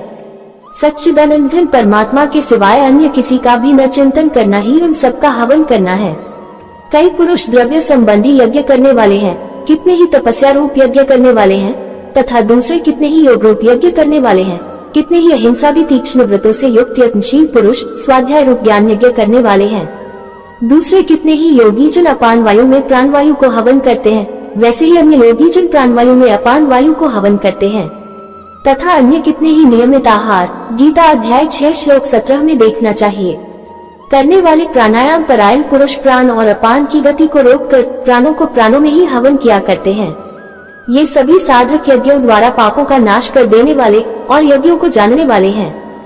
हे कुरुश्रेष्ठ अर्जुन, यज्ञ से बचे हुए अमृत का अनुभव करने वाले योगी जन सनातन परब्रह्म परमात्मा को प्राप्त होते हैं, और यज्ञ न करने वाले पुरुष के लिए तो यह मनुष्यलोक भी सुखदायक नहीं है, फिर परलोक कैसे सुखदायक हो सकता है। इसी प्रकार और भी बहुत तरह के यज्ञ वेद की वाणी में विस्तार से कहे गए हैं। उन सबको तू मन, इंद्रिय और शरीर की क्रिया द्वारा संपन्न होने वाले जान। इस प्रकार तत्व से जानकर उनके अनुष्ठान द्वारा तू कर्म बंधन से सर्वथा मुक्त हो जाएगा। हे परंतप अर्जुन, द्रव्यमय यज्ञ की अपेक्षा ज्ञान यज्ञ अत्यंत श्रेष्ठ है, तथा यावन मात्र संपूर्ण कर्म ज्ञान में समाप्त हो जाते हैं। उस ज्ञान को तू तत्वदर्शी ज्ञानियों के पास जाकर समझ। उनको भली भांति दंडवत प्रणाम करने से, उनकी सेवा करने से और कपट छोड़कर सरलता पूर्वक प्रश्न करने से वे परमात्म तत्व को भली भांति जानने वाले ज्ञानी महात्मा तुझे उस तत्व ज्ञान का उपदेश करेंगे, जिसको जानकर फिर तू इस प्रकार मोह को नहीं प्राप्त होगा। तथा हे अर्जुन, जिस ज्ञान द्वारा तू संपूर्ण भूतों को निःशेष भाव से पहले अपने में गीता अध्याय 6 श्लोक 29 में देखना चाहिए और पीछे मुझ सच्चिदानंद घन परमात्मा में देखेगा। गीता अध्याय 6 श्लोक 30 में देखना चाहिए। यदि तू अन्य सब पापियों से भी अधिक पाप करने वाला है तो भी तू ज्ञान रूप नौक द्वारा निसंदेह संपूर्ण पाप समुद्र से भली भांति तर जाएगा। क्योंकि हे अर्जुन, जैसे प्रज्वलित अग्नि ईंधनों को भस्म में कर देता है, वैसे ही ज्ञान रूप अग्नि संपूर्ण कर्मों को भस्म में कर देता है। इस संसार में ज्ञान के समान पवित्र करने वाला निसंदेह कुछ भी नहीं है। उस ज्ञान को कितने ही काल से कर्मयोग द्वारा शुद्ध अंतःकरण हुआ मनुष्य अपने आप ही आत्मा में पा लेता है। जितेंद्रिय, साधन परायण और श्रद्धावान मनुष्य ज्ञान को प्राप्त होता है, तथा ज्ञान को प्राप्त होकर वह बिना विलंब के तत्काल ही भगवत प्राप्ति रूप परम शांति को प्राप्त हो जाता है। विवेकहीन और श्रद्धारहित संशय युक्त मनुष्य परमार्थ से अवश्य भ्रष्ट हो जाता है। ऐसे संशय युक्त मनुष्य के लिए न ये लोक है, न परलोक है और न सुखी है। हे धनंजय, जिसने कर्मयोग की विधि से समस्त कर्मों का परमात्मा में अर्पण कर दिया है और जिसने विवेक द्वारा समस्त संशयों का नाश कर दिया है, ऐसे वश में किए हुए अंतःकरण वाले पुरुष को कर्म नहीं बांधते। इसलिए हे भारतवंशी अर्जुन, तू हृदय में स्थित इस ज्ञान जनित अपने संशय का विवेक ज्ञान रूप तलवार द्वारा छेदन करके समत्व रूप कर्मयोग में स्थित हो जा और युद्ध के लिए खड़ा हो जा। आज हम गीता अध्याय 5 के बारे में सुनेंगे, तो आइए दोस्तों सुनते हैं। अर्जुन बोले, हे कृष्ण, आप कर्मों के संन्यास की और फिर कर्मयोग की प्रशंसा करते हैं, इसलिए इन दोनों में से जो एक मेरे लिए भली भांति निश्चित कल्याणकारक साधन हो उसको कहिए। श्री भगवान बोले, कर्म संन्यास और कर्मयोग ये दोनों ही परम कल्याण के करने वाले हैं, परंतु उन दोनों में भी कर्म संन्यास से कर्मयोग साधन में सुगम होने से श्रेष्ठ है। हे अर्जुन, जो पुरुष न किसी से द्वेष करता है और न किसी की आकांक्षा करता है, वह कर्मयोगी सदा सन्यासी ही समझने योग्य है, क्योंकि राग द्वेष आदि द्वंद्वों से रहित पुरुष सुखपूर्वक संसार बंधन से मुक्त हो जाता है। उपर्युक्त संन्यास और कर्मयोग को मूर्ख लोग पृथक पृथक फल देने वाले कहते हैं, न कि पंडित जन, क्योंकि दोनों में से एक में भी सम्यक प्रकार से स्थित पुरुष दोनों के फल रूप परमात्मा को प्राप्त होता है। ज्ञान योगियों द्वारा जो परमधाम प्राप्त किया जाता है, कर्मयोगियों द्वारा भी वही प्राप्त किया जाता है। इसलिए जो पुरुष ज्ञान योग और कर्मयोग को फल रूप में एक देखता है, वही यथार्थ देखता है। परंतु हे अर्जुन, कर्मयोग के बिना संन्यास अर्थात मन, इंद्रिय और शरीर द्वारा होने वाले संपूर्ण कर्मों में कर्तापन का त्याग प्राप्त होना कठिन है, और भगवत स्वरूप को मनन करने वाला कर्मयोगी परब्रह्म परमात्मा को शीघ्र ही प्राप्त हो जाता है, जिसका मन अपने वश में है, जो जितेंद्रिय एवं विशुद्ध अंतःकरण वाला है, और संपूर्ण प्राणियों का आत्मा परमात्मा ही जिसका आत्मा है, ऐसा कर्मयोगी कर्म करता हुआ भी लिप्त नहीं होता। तत्व को जानने वाला सांख्य योगी तत्व देखता हुआ, सुनता हुआ, स्पर्श करता हुआ, सूंघता हुआ, भोजन करता हुआ, गमन करता हुआ, सोता हुआ, श्वास लेता हुआ, बोलता हुआ, त्यागता हुआ, ग्रहण करता हुआ तथा आंखों को खोलता और मूंदता हुआ भी सब इंद्रियां अपने अपने अर्थों में बरत रही हैं, इस प्रकार समझकर निसंदेह ऐसा माने कि मैं कुछ भी नहीं करता हूँ। जो पुरुष सब कर्मों को परमात्मा में अर्पण करके और आसक्ति को त्याग कर कर्म करता है, वह पुरुष जल से कमल के पत्ते की भांति पाप से लिप्त नहीं होता। कर्मयोगी ममत्व बुद्धि रहित केवल इंद्रिय, मन, बुद्धि और शरीर द्वारा भी आसक्ति को त्याग कर अंतःकरण की शुद्धि के लिए कर्म करते हैं। कर्मयोगी कर्मों के फल का त्याग करके भगवत प्राप्ति रूप शांति को प्राप्त होता है और सकाम पुरुष कामना की प्रेरणा से फल में आसक्त होकर बढ़ता है। अंतःकरण जिसके वश में है, ऐसा सांख्य योग का आचरण करने वाला पुरुष न करता हुआ और न करवाता हुआ ही नवद्वारों वाले शरीर रूप घर में सब कर्मों को मन से त्याग कर आनंद पूर्वक सच्चिदानंद घन परमात्मा के स्वरूप में स्थित रहता है। परमेश्वर मनुष्यों के न तो कर्तापन की, न कर्मों की और न कर्मफल के संयोग की रचना करते हैं, किंतु स्वभाव ही बरत रहा है। सर्वव्यापी परमेश्वर भी न किसी के पाप कर्म को और न किसी के शुभ कर्म को ही ग्रहण करता है, किंतु अज्ञान द्वारा ज्ञान ढका हुआ है, उसी से सब अज्ञानी मनुष्य मोहित हो रहे हैं। परंतु जिनका वह अज्ञान परमात्मा के तत्व ज्ञान द्वारा नष्ट कर दिया गया है, उनका वह ज्ञान सूर्य के सदृश उस सच्चिदानंद घन परमात्मा को प्रकाशित कर देता है।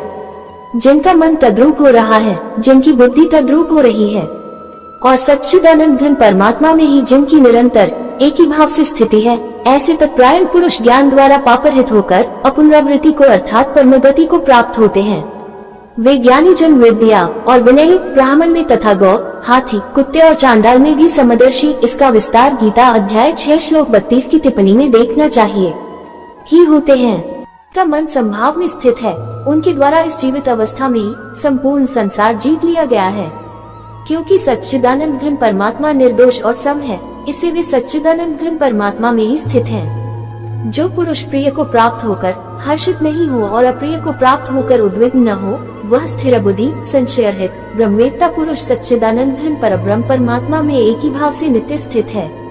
बाहर के विषयों में आसक्ति रहित अंतःकरण वाला साधक आत्मा में स्थित जो ध्यान जनित सात्विक आनंद है, उसको प्राप्त होता है। तदनंतर वह सच्चिदानंद घन परब्रह्म परमात्मा के ध्यान रूप योग में अभिन्न भाव से स्थित पुरुष अक्षय आनंद का अनुभव करता है। जो ये इंद्रिय तथा विषयों के संयोग से उत्पन्न होने वाले सब भोग हैं, यद्यपि विषय पुरुषों को सुखरूप भासते हैं, तो भी दुख के ही हेतु हैं और आदि अंत वाले अर्थात अनित्य हैं। इसलिए हे अर्जुन, बुद्धिमान विवेकी पुरुष उनमें नहीं रमता।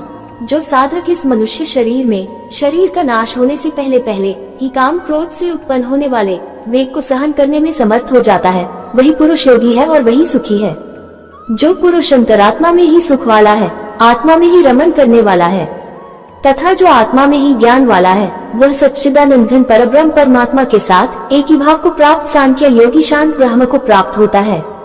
जिनके सब पाप नष्ट हो गए हैं, जिनके सब संशय ज्ञान द्वारा निवृत्त हो गए हैं, जो संपूर्ण प्राणियों के हित में रत हैं और जिनका जीता हुआ मन निश्चल भाव से परमात्मा में स्थित है, वे ब्रह्मवेत्ता पुरुष शांत ब्रह्म को प्राप्त होते हैं।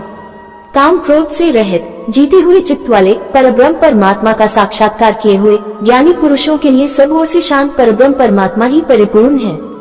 बाहर के विषय भोगों को न चिंतन करता हुआ बाहर ही निकालकर और नेत्रों की दृष्टि को भ्रुकुटी के बीच में स्थित करके तथा नासिका में विचरने वाले प्राण और अपान वायु को सम करके जिसकी इंद्रिया मन और बुद्धि जीती हुई है, ऐसा जो मोक्ष प्रायण मुनि परमेश्वर के स्वरूप का निरंतर मनन करने वाला इच्छा भय और क्रोध से रहित हो गया है, वह सदा मुक्त ही है। मेरा भक्त मुझको सब यज्ञ और तपों का भोगने वाला, संपूर्ण लोकों के ईश्वरों का भी ईश्वर तथा संपूर्ण भूत प्राणियों का सुहृद अर्थात स्वार्थरहित दयालु और प्रेमी ऐसा तत्व से जानकर शांति को प्राप्त होता है। आज हम गीता अध्याय 6 के बारे में सुनेंगे, तो आइए दोस्तों सुनते हैं। श्री भगवान बोले, जो पुरुष कर्मफल का आश्रय न लेकर करने योग्य कर्म करता है, वह सन्यासी तथा योगी है और केवल अग्नि का त्याग करने वाला सन्यासी नहीं है तथा केवल क्रियाओं का त्याग करने वाला योगी नहीं है। हे अर्जुन, जिसको संन्यास गीता अध्याय 3 श्लोक 3 की टिप्पणी में इसका खुलासा अर्थ लिखा है, ऐसा कहते हैं, उसी को तू योग गीता अध्याय 3 श्लोक 3 की टिप्पणी में इसका खुलासा अर्थ लिखा है। जान, क्योंकि संकल्पों का त्याग न करने वाला कोई भी पुरुष योगी नहीं होता। योग में आरूढ़ होने की इच्छा वाले मननशील पुरुष के लिए योग की प्राप्ति में निष्काम भाव से कर्म करना ही हेतु कहा जाता है और योगारूढ़ हो जाने पर उस योगारूढ़ पुरुष का जो सर्व संकल्पों का अभाव है, वही कल्याण में हेतु कहा जाता है। जिस काल में न तो इंद्रियों के भोगों में और न कर्मों में ही आसक्त होता है, उस काल में सर्व संकल्पों का त्यागी पुरुष योगारूढ़ कहा जाता है। अपने द्वारा अपना संसार समुद्र से उद्धार करे और अपने को अधोगति में न डाले, क्योंकि यह मनुष्य आप ही तो अपना मित्र है और आप ही अपना शत्रु है। जिस जीवात्मा द्वारा मन और इंद्रियों सहित शरीर जीता हुआ है, उस जीवात्मा का तो वह आप ही मित्र है, और जिसके द्वारा मन तथा इंद्रियों सहित शरीर नहीं जीता गया है, उसके लिए वह आपकी शत्रु के सदृश शत्रुता में बरतता है। सर्दी गर्मी और सुख दुख आदि में तथा मान और अपमान में जिसके अंतःकरण की वृत्तियां भली भांति शांत है, ऐसे स्वाधीन आत्मा वाले पुरुष के ज्ञान में सच्चिदानंद घन परमात्मा सम्यक प्रकार से स्थित है, अर्थात उसके ज्ञान में परमात्मा के सिवा अन्य कुछ है ही नहीं। जिसका अंतःकरण ज्ञान विज्ञान से तृप्त है, जिसकी स्थिति विकाररहित है, जिसकी इंद्रियां भली भांति जीती हुई हैं और जिसके लिए मिट्टी पत्थर और सुवर्ण समान है, वही योगी युक्त अर्थात भगवत प्राप्त है, ऐसे कहा जाता है। सुहृद स्वार्थ रहित सबका हित करने वाला, मित्र वैरी उदासीन पक्षपात रहित मध्यस्थ, दोनों ओर की भलाई चाहने वाला, द्वेष्य और बंधु गुणों में, धर्मात्माओं में और पापियों में भी समान भाव रखने वाला अत्यंत श्रेष्ठ है। मन और इंद्रियों सहित शरीर को वश में रखने वाला, आशारहित और संग्रहरहित योगी अकेला ही एकांत स्थान में स्थित होकर आत्मा को निरंतर परमात्मा में लगाए। शुद्ध भूमि में जिसके ऊपर क्रमशः कुशा मृगछाला और वस्त्र बिछे हैं, जो न बहुत ऊंचा है और न बहुत नीचा, ऐसे अपने आसन को स्थिर स्थापन करके उस आसन पर बैठकर चित्त और इंद्रियों की क्रियाओं को वश में रखते हुए मन को एकाग्र करके अंतःकरण की शुद्धि के लिए योग का अभ्यास करे।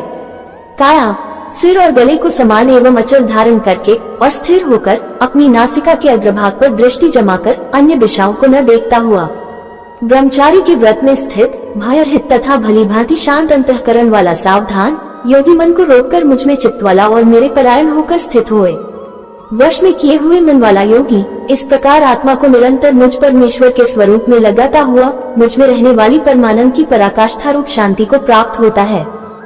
हे अर्जुन, ये योग न तो बहुत खाने वाले का, न बिल्कुल न खाने वाले का, न बहुत शयन करने के स्वभाव वाले का और न सदा जागने वाले का ही सिद्ध होता है। दुखों का नाश करने वाला योग तो यथायोग्य आहार विहार करने वाले का, कर्मों में यथायोग्य चेष्टा करने वाले का और यथायोग्य सोने तथा जागने वाले का ही सिद्ध होता है। अत्यंत वश में किया हुआ चित्त जिस काल में परमात्मा में ही भली भांति स्थित हो जाता है, उस काल में संपूर्ण भोगों से स्पृहा रहित पुरुष योग युक्त है, ऐसा कहा जाता है। जिस प्रकार वायु रहित स्थान में स्थित दीपक चलायमान नहीं होता, वैसी ही उपमा परमात्मा के ध्यान में लगे हुए योगी के जीते हुए चित्त की कही गई है।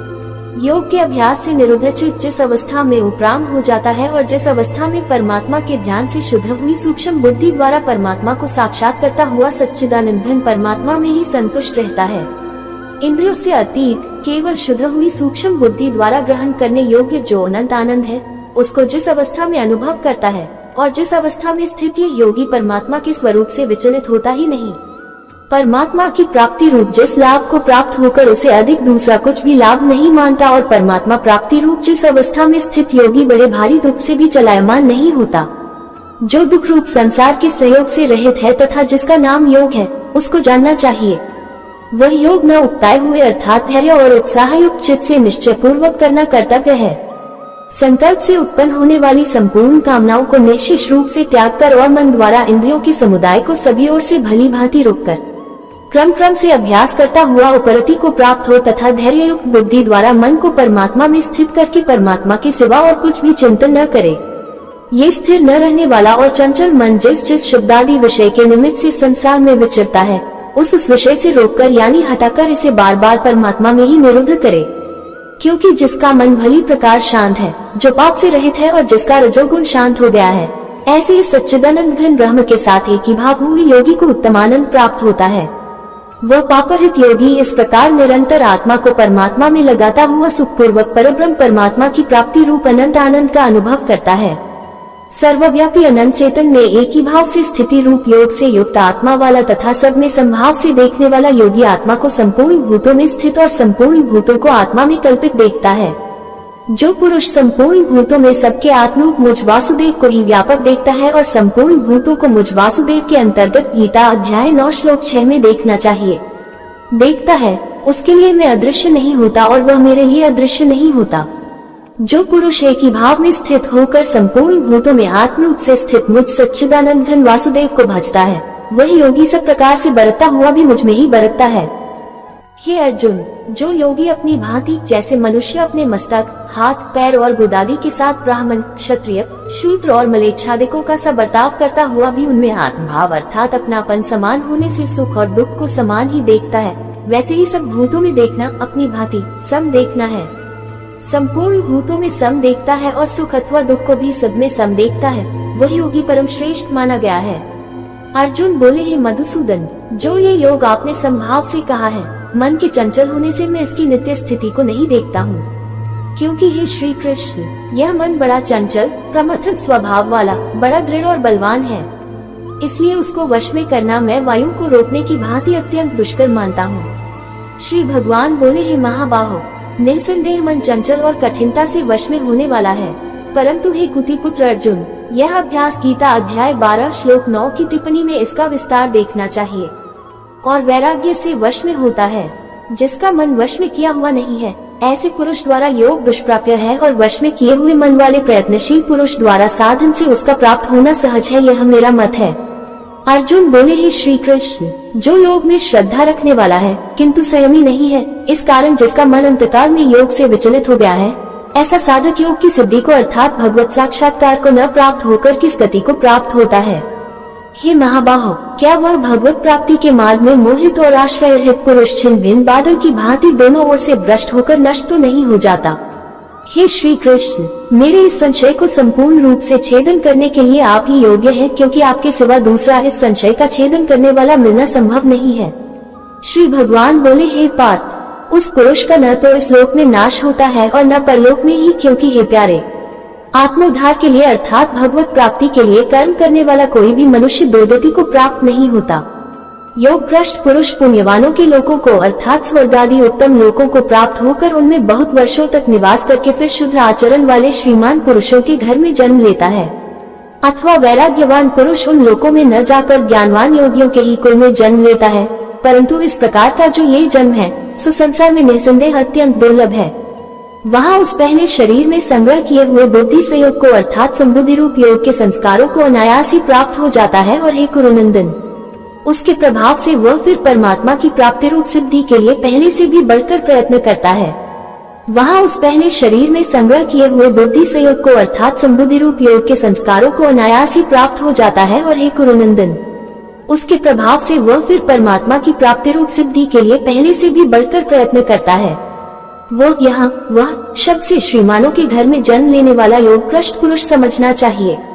श्रीमानों के घर में जन्म लेने वाला योग भ्रष्ट पराधीन हुआ भी उस पहले के अभ्यास से ही निसंदेह भगवान की ओर आकर्षित किया जाता है, तथा संबुद्धि रूप योग का जिज्ञासु भी वेद में कहे हुए सकौम कर्मों के फल को उल्लंघन कर जाता है।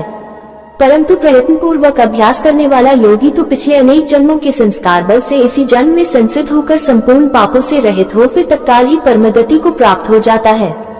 योगी तपस्वियों से श्रेष्ठ है, शास्त्र ज्ञानियों से भी श्रेष्ठ माना गया है, और सकौम कर्म करने वालों से भी योगी श्रेष्ठ है। इससे हे अर्जुन, तू योगी हो। संपूर्ण योगियों में भी जो श्रद्धावान योगी मुझ में लगे हुए अंतरात्मा से मुझको निरंतर भजता है, वही योगी मुझे परम श्रेष्ठ मान्य है। आज हम गीता अध्याय 7 ज्ञान विज्ञान योग के बारे में सुनेंगे।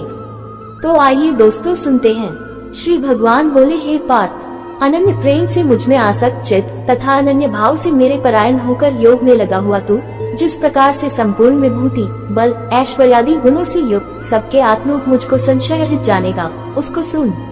मैं तेरे लिए इस विज्ञान सहित तत्व ज्ञान को संपूर्णतया कहूँगा, जिसको जानकर संसार में फिर और कुछ भी जानने योग्य शेष नहीं रह जाता। हजारों मनुष्यों में कोई एक मेरी प्राप्ति के लिए यत्न करता है, और उन यत्न करने वाले योगियों में भी कोई एक मेरे परायण होकर मुझको तत्व से अर्थात यथार्थ रूप से जानता है। पृथ्वी, जल, अग्नि, वायु, आकाश, मन, बुद्धि और अहंकार भी इस प्रकार ये 8 प्रकार से विभाजित मेरी प्रकृति है। यह 8 प्रकार के भेदों वाली तो अपरा अर्थात मेरी जड़ प्रकृति है। और हे महाबाहो, इससे दूसरी को, जिससे ये संपूर्ण जगत धारण किया जाता है, मेरी जीव रूपा परा अर्थात चेतन प्रकृति जान। हे अर्जुन, तू ऐसा समझ कि संपूर्ण भूत इन दोनों प्रकृतियों से ही उत्पन्न होने वाले हैं, और मैं संपूर्ण जगत का प्रभाव तथा प्रलय हूँ, अर्थात संपूर्ण जगत का मूल कारण हूँ। हे धनंजय, मुझसे भिन्न दूसरा कोई भी परम कारण नहीं है। ये संपूर्ण जगत सूत्र में सूत्र के मणियों के सदृश मुझ में गुंथा हुआ है। हे अर्जुन, मैं जल में रस हूँ, चंद्रमा और सूर्य में प्रकाश हूँ, संपूर्ण वेदों में ओंकार हूँ, आकाश में शब्द और पुरुषों में पुरुषत्व हूँ। मैं पृथ्वी में पवित्र शब्द, स्पर्श, रूप, रस, गंध से इस प्रसंग में इनके कारण रूप तन मात्राओं का ग्रहण है। इस बात को स्पष्ट करने के लिए उनके साथ पवित्र शब्द जोड़ा गया है। गंध और अग्नि में तेज हूँ, तथा संपूर्ण भूतों में उनका जीवन हूँ, और तपस्वियों में तप हूँ। हे अर्जुन, तू संपूर्ण भूतों का सनातन बीज मुझको ही जान। मैं बुद्धिमानों की बुद्धि और तेजस्वियों का तेज हूँ। हे भरत श्रेष्ठ, मैं बलवानों का आसक्ति और कामनाओं से रहित बल अर्थात सामर्थ्य हूँ, और सब भूतों में धर्म के अनुकूल अर्थात शास्त्र के अनुकूल काम हूँ। और भी जो सत्व गुण से उत्पन्न होने वाले भाव है और जो रजोगुण से होने वाले भाव हैं, उन सबको तू मुझसे ही होने वाले हैं, ऐसा जान। परंतु वास्तव में गीता 9 श्लोक 4-5 में देखना चाहिए, उनमें मैं और वे मुझ में नहीं है। गुणों के कार्य रूप सात्विक, राजस और तामस इन तीनों प्रकार के भावों से यह सारा संसार प्राणी समुदाय मोहित हो रहा है। इसलिए इन तीनों गुणों से परे मुझ अविनाशी को नहीं जानता, क्योंकि यह अलौकिक अर्थात अति अद्भुत त्रिगुणमयी मेरी माया बड़ी दुस्तर है। परंतु जो पुरुष केवल मुझको ही निरंतर भजते हैं, वे इस माया को उल्लंघन कर जाते हैं, अर्थात संसार से तर जाते हैं। माया द्वारा जिनका ज्ञान हरा जा चुका है, ऐसे आसुर स्वभाव को धारण किए हुए मनुष्यों में नीच दूषित कर्म करने वाले मूल लोग मुझको नहीं भजते। हे भरतवंशियों में श्रेष्ठ अर्जुन, उत्तम कर्म करने वाले अर्थार्थिक सांसारिक पदार्थों के लिए भजने वाला, आर्थ संकट निवारण के लिए भजने वाला, जिज्ञासु मेरे को यथार्थ रूप से जानने की इच्छा से भजने वाला और ज्ञानी, ऐसे 4 प्रकार के भक्तजन मुझको भजते हैं। उनमें नित्य मुझ में एक ही भाव से स्थित अनन्य प्रेम भक्ति वाला ज्ञानी भक्त अति उत्तम है, क्योंकि मुझको तत्व से जानने वाले ज्ञानी को मैं अत्यंत प्रिय हूँ और वह ज्ञानी मुझे अत्यंत प्रिय है। ये सभी उदार हैं, परंतु ज्ञानी तो साक्षात मेरा स्वरूप ही है, ऐसा मेरा मत है, क्योंकि वह मद्गत मन बुद्धि वाला ज्ञानी भक्त अति उत्तम गति स्वरूप मुझ में ही अच्छी प्रकार स्थित है। बहुत जन्मों के अंत के जन्म में तत्व ज्ञान को प्राप्त पुरुष सब कुछ वासुदेव ही है, इस प्रकार मुझको भजता है, वह महात्मा अत्यंत दुर्लभ है। उन भोगों की कामना द्वारा जिनका ज्ञान हरा जा चुका है, वे लोग अपने स्वभाव से प्रेरित होकर उस नियम को धारण करके अन्य देवताओं को भजते हैं, अर्थात पूजते हैं। जो सकौम भक्त जिस देवता के स्वरूप को श्रद्धा से पूजना चाहता है, उस भक्त की श्रद्धा को मैं उसी देवता के प्रति स्थिर करता हूँ।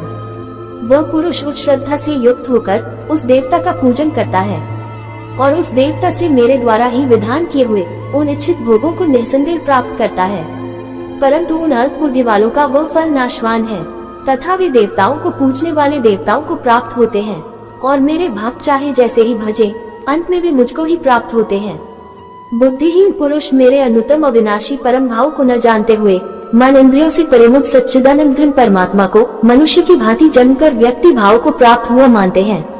अपनी योगमाया से छिपा हुआ मैं सबके प्रत्यक्ष नहीं होता, इसलिए यह ज्ञानी जन समुदाय मुझ जन्मरहित अविनाशी परमेश्वर को नहीं जानता, अर्थात मुझको जन्मने मरने वाला समझता है। हे अर्जुन, पूर्व में व्यतीत हुए और वर्तमान में स्थित तथा आगे होने वाले सब भूतों को मैं जानता हूँ, परंतु मुझको कोई भी श्रद्धा भक्ति रहित पुरुष नहीं जानता।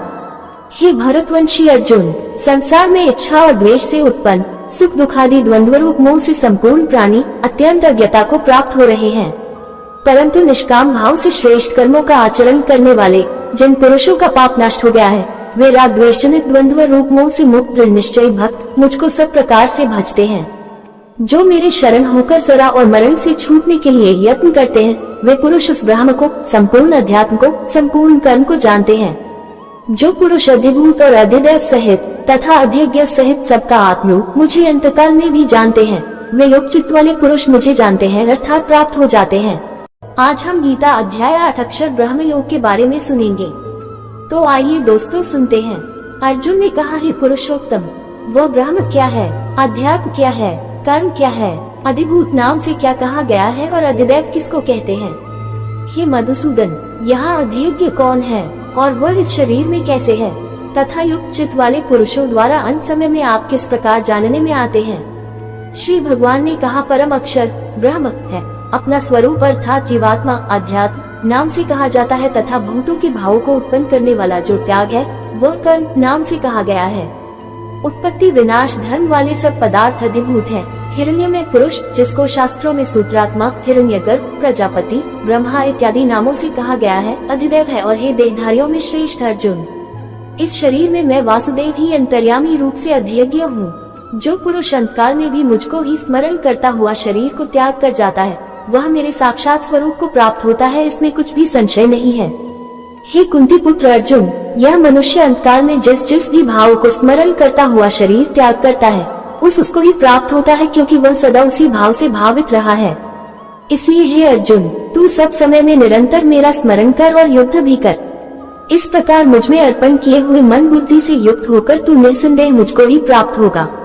हे पार्थ, ये नियम है कि परमेश्वर के ध्यान के अभ्यास रूप योग से युक्त, दूसरी ओर न जाने वाले चित्त से निरंतर चिंतन करता हुआ मनुष्य परम प्रकाश रूप दिव्य पुरुष को अर्थात परमेश्वर को ही प्राप्त होता है। जो पुरुष सर्वज्ञ, अनादि, सबके नियंता, अंतर्यामी रूप से सब प्राणियों के शुभ और अशुभ कर्म के अनुसार शासन करने वाला, सूक्ष्म से भी अति सूक्ष्म, सबके धारण पोषण करने वाले अचिंत्य स्वरूप, सूर्य की सदृश नित्य चेतन प्रकाश रूप और अविद्या से अति परे शुद्ध सच्चिदानंद घन परमेश्वर का स्मरण करता है, वह भक्ति युक्त पुरुष अंतकाल में भी योग बल से भरे कुटी के मध्य में प्राण को अच्छी प्रकार स्थापित करके फिर निश्चल मन से स्मरण करता हुआ उस दिव्य रूप परम पुरुष परमात्मा को ही प्राप्त होता है।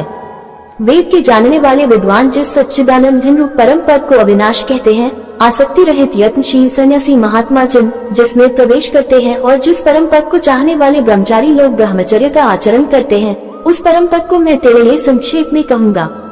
सब इंद्रियों के द्वारों को रोककर तथा मन को हृदय में स्थिर करके फिर उस जीते हुए मन द्वारा प्राण को मस्तक में स्थापित करके परमात्मा संबंधी योग धारणा में स्थित होकर जो पुरुष ओम इस एक अक्षर रूप ब्रह्म को उच्चारण करता हुआ और उसके अर्थ स्वरूप मुझ निर्गुण ब्रह्म का चिंतन करता हुआ शरीर को त्याग कर जाता है, वह पुरुष परम गति को प्राप्त होता है। हे अर्जुन, जो पुरुष मुझ में अनन्यचित होकर सदा ही निरंतर मुझ पुरुषोत्तम को स्मरण करता है, उस नित्य निरंतर मुझ में युक्त हुए योगी के लिए मैं सुलभ हूँ, अर्थात उसे सहज ही प्राप्त हो जाता हूँ। परम सिद्धि को प्राप्त महात्मा जन मुझको प्राप्त होकर दुखों के घर एवं क्षणभंगुर पुनर्जन्म को नहीं प्राप्त होते। हे अर्जुन, ब्रह्मलोक पर्यंत सब लोग पुनरावर्ती हैं, परंतु हे कुंती पुत्र, मुझको प्राप्त होकर पुनर्जन्म नहीं होता, क्योंकि मैं कालातीत हूँ और ये सब ब्रह्मादि के लोग काल द्वारा सीमित होने से अनित्य हैं। ब्रह्मा का जो एक दिन है उसको 1000 चतुर्युगी तक की अवधि वाला और रात्रि को भी 1000 चतुर्युगी तक की अवधि वाला जो पुरुष तत्व से जानते हैं, वे योगी जन काल के तत्व को जानने वाले हैं। संपूर्ण चराचर भूतगण ब्रह्मा के दिन के प्रवेश काल में अव्यक्त से अर्थात ब्रह्मा के सूक्ष्म शरीर से उत्पन्न होते हैं और ब्रह्मा की रात्रि के प्रवेश काल में उस अव्यक्त नामक ब्रह्मा के सूक्ष्म शरीर में ही लीन हो जाते हैं। हे पार्थ, वही यह भूत समुदाय उत्पन्न होकर प्रकृति वश में हुआ रात्रि के प्रवेश काल में लीन होता है और दिन के प्रवेश काल में फिर उत्पन्न होता है। उस अव्यक्त से भी अति परे दूसरा अर्थात विलक्षण जो सनातन अव्यक्त भाव है, वह परम दिव्य पुरुष सब भूतों के नष्ट होने पर भी नष्ट नहीं होता। जो अव्यक्त अक्षर इस नाम से कहा गया है, उसी अक्षर नामक अव्यक्त भाव को परमगति कहते हैं तथा जिस सनातन अव्यक्त भाव को प्राप्त होकर मनुष्य वापस नहीं आते, वह मेरा परम धाम है। हे पार्थ, जिस परमात्मा के अंतर्गत सर्वभूत है और जिस सच्चिदानंद घन परमात्मा से यह समस्त जगत परिपूर्ण है, गीता अध्याय 9 श्लोक 4 में देखना चाहिए, वह सनातन अव्यक्त परम पुरुष तो अनन्य। गीता अध्याय 11 श्लोक 55 में इसका विस्तार देखना चाहिए, भक्ति से ही प्राप्त होने योग्य है। हे अर्जुन, जिस काल में यहाँ काल शब्द से मार्ग समझना चाहिए, क्योंकि आगे के श्लोकों में भगवान ने इसका नाम श्रुति गति ऐसा कहा है। शरीर त्याग कर गए हुए योगी जन तो वापस न लौटने वाली गति को और जिस काल में गए हुए वापस लौटने वाली गति को ही प्राप्त होते हैं, उस काल को अर्थात दोनों मार्गों को कहूँगा। जिस मार्ग में ज्योतिर्मय अग्नि अभिमानी देवता है, दिन का अभिमानी देवता है, शुक्ल पक्ष का अभिमानी देवता है और उत्तरायण के 6 महीनों का अभिमानी देवता है, उस मार्ग में मरकर गए हुए ब्रह्मवेत्ता योगी जन उपयुक्त देवताओं द्वारा क्रम से ले जाए जाकर ब्रह्म को प्राप्त होते हैं। जिस मार्ग में धूम अभिमानी देवता है, रात्रि अभिमानी देवता है तथा कृष्ण पक्ष का अभिमानी देवता है और दक्षिणायन के 6 महीनों का अभिमानी देवता है, उस मार्ग में मरकर गया हुआ सकौम कर्म करने वाला योगी उपयुक्त देवताओं द्वारा क्रम से ले गया हुआ चंद्रमा की ज्योत को प्राप्त होकर स्वर्ग में अपने शुभ कर्मों का फल भोग कर वापस आता है। क्योंकि जगत के ये 2 प्रकार के शुक्ल और कृष्ण अर्थात देवयान और पितृयान मार्ग सनातन माने गए हैं।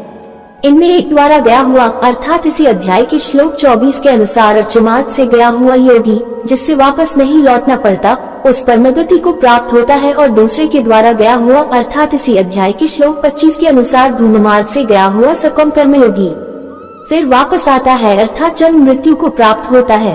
हे पार्थ, इस प्रकार इन दोनों मार्गों को तत्व से जानकर कोई भी योगी मोहित नहीं होता। इस कारण हे अर्जुन, तू सब काल में संबुद्धि रूप से योग से युक्त हो अर्थात निरंतर मेरी प्राप्ति के लिए साधन करने वाला हो। योगी पुरुष इस रहस्य को तत्व से जानकर वेदों के पढ़ने में तथा यज्ञ तप और दान आदि के करने में जो पुण्य फल कहा है, उन सबको निसंदेह उल्लंघन कर जाता है और सनातन परम पद को प्राप्त होता है। आज हम गीता अध्याय 9 राज विद्या योग के बारे में सुनेंगे। तो आइए दोस्तों सुनते हैं। श्री भगवान बोले, तुझ दोष दृष्टि रहित भक्त के लिए इस परम गोपनीय विज्ञान सहित ज्ञान को पुनः भली भांति कहूँगा, जिसको जानकर तू दुखी रूप संसार से मुक्त हो जाएगा। यह विज्ञान सहित ज्ञान सब विद्याओं का राजा, सब गोपनीयों का राजा, अति पवित्र, अति उत्तम, प्रत्यक्ष फल वाला, धर्मयुक्त, साधन करने में बड़ा सुगम और अविनाशी है। हे परंतप, इस उपयुक्त धर्म में श्रद्धा रहित पुरुष मुझको न प्राप्त होकर मृत्यु रूप संसार चक्र में भ्रमण करते रहते हैं। मुझ निराकार परमात्मा से ये सब जगत जल से बर्फ के सदृश परिपूर्ण है और सब भूत मेरे अंतर्गत संकल्प के आधार स्थित है, किंतु वास्तव में मैं उनमें स्थित नहीं हूँ। वे सब भूत मुझ में स्थित नहीं हैं, किंतु मेरी ईश्वरीय योग शक्ति को देख कि भूतों का धारण पोषण करने वाला और भूतों को उत्पन्न करने वाला भी मेरा आत्मा वास्तव में भूतों में स्थित नहीं है। जैसे आकाश से उत्पन्न सर्वत्र विचरने वाला महान वायु सदा आकाश में ही स्थित है, वैसे ही मेरे संकल्प द्वारा उत्पन्न होने से संपूर्ण भूत मुझ में स्थित है, ऐसा जान। हे अर्जुन, कल्पों के अंत में सब भूत मेरी प्रकृति को प्राप्त होते हैं, अर्थात प्रकृति में लीन होते हैं और कल्पों के आदि में उनको मैं फिर रचता हूँ। हे अर्जुन, उन कर्मों में आसक्ति रहित और उदासीन के सदृश जिसके संपूर्ण कार्य कर्तृत्व भाव के बिना अपने आप सत्ता मात्र ही होते हैं, उसका नाम उदासीन के सदृश है। स्थित मुझ परमात्मा को वे कर्म नहीं बांधते। हे अर्जुन, मुझ अधिष्ठाता के सकाश से प्रकृति चराचर सहित सर्व जगत को रचती है और इस हेतु से ही यह संसार चक्र घूम रहा है। मेरे परम भाव को गीता अध्याय 7 श्लोक 24 में देखना चाहिए। न जानने वाले मूल लोग मनुष्य का शरीर धारण करने वाले मुझ संपूर्ण भूतों के महान ईश्वर को तुच्छ समझते हैं, अर्थात अपनी योग माया से संसार के उद्धार के लिए मनुष्य रूप में विचरते हुए मुझ परमेश्वर को साधारण मनुष्य मानते हैं। वे व्यर्थ आशा, व्यर्थ कर्म और व्यर्थ ज्ञान वाले विक्षिप्त अज्ञानी जन राक्षसी, आसुरी और मोहिनी प्रकृति को, जिसको आसुरी संपदा के नाम से विस्तार पूर्वक भगवान ने गीता अध्याय 16 श्लोक 4 तथा श्लोक 7 से 21 तक में कहा है कि धारण किए रहते हैं। परंतु हे कुंती पुत्र, दैवी प्रकृति के इसका विस्तार पूर्वक वर्णन गीता अध्याय 16 श्लोक 1 से 3 तक में देखना चाहिए। आश्रित महात्मा जन मुझको सब भूतों का सनातन कारण और नाशरहित अक्षर स्वरूप जानकर अनन्य मन से युक्त होकर निरंतर भजते हैं। वे दृढ़ निश्चय वाले भक्तजन निरंतर मेरे नाम और गुणों का कीर्तन करते हुए तथा मेरी प्राप्ति के लिए यत्न करते हुए और मुझको बार बार प्रणाम करते हुए सदा मेरे ध्यान में युक्त होकर अनन्य प्रेम से मेरी उपासना करते हैं। दूसरे ज्ञानयोगी मुझ निर्गुण निराकार ब्रह्म का ज्ञान यज्ञ द्वारा अभिन्न भाव से पूजन करते हुए भी मेरी उपासना करते हैं, और दूसरे मनुष्य बहुत प्रकार से स्थित मुझ विराट स्वरूप परमेश्वर की पृथक भाव से उपासना करते हैं।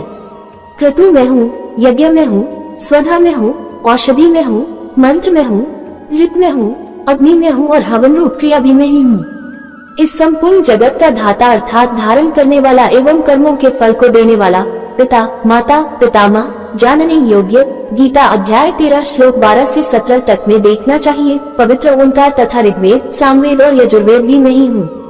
प्राप्त होने योग्य परम धाम, भरण पोषण करने वाला, सबका स्वामी, शुभाशुभ का देखने वाला, सबका वासस्थान, शरण लेने योग्य, प्रत्युपकार न चाहकर हित करने वाला, सबकी उत्पत्ति प्रलय का हेतु, स्थिति का आधार, निधान, प्रलय काल में संपूर्ण भूत सूक्ष्म रूप से जिसमें लय होते हैं उसका नाम निधान है, और अविनाशी कारण भी मैं ही हूँ। मैं ही सूर्य रूप से तपता हूँ, वर्षा का आकर्षण करता हूँ और उसे बरसाता हूँ। हे अर्जुन, मैं ही अमृत और मृत्यु हूँ और सत असत भी मैं ही हूँ। तीनों वेदों में विधान किए हुए सकौम कर्मों को करने वाले, सोम रस को पीने वाले, पापरहित पुरुष यहाँ स्वर्ग प्राप्ति के प्रतिबंधक देव ऋण रूप पाप से पवित्र होना समझना चाहिए। मुझको यज्ञों के द्वारा पूजकर स्वर्ग की प्राप्ति चाहते हैं। वे पुरुष अपने पुण्यों के फलरूप स्वर्गलोक को प्राप्त होकर स्वर्ग में दिव्य देवताओं के भोगों को भोगते हैं। वे उस विशाल स्वर्गलोक को भोग कर पुण्य क्षीण होने पर मृत्यु लोक को प्राप्त होते हैं।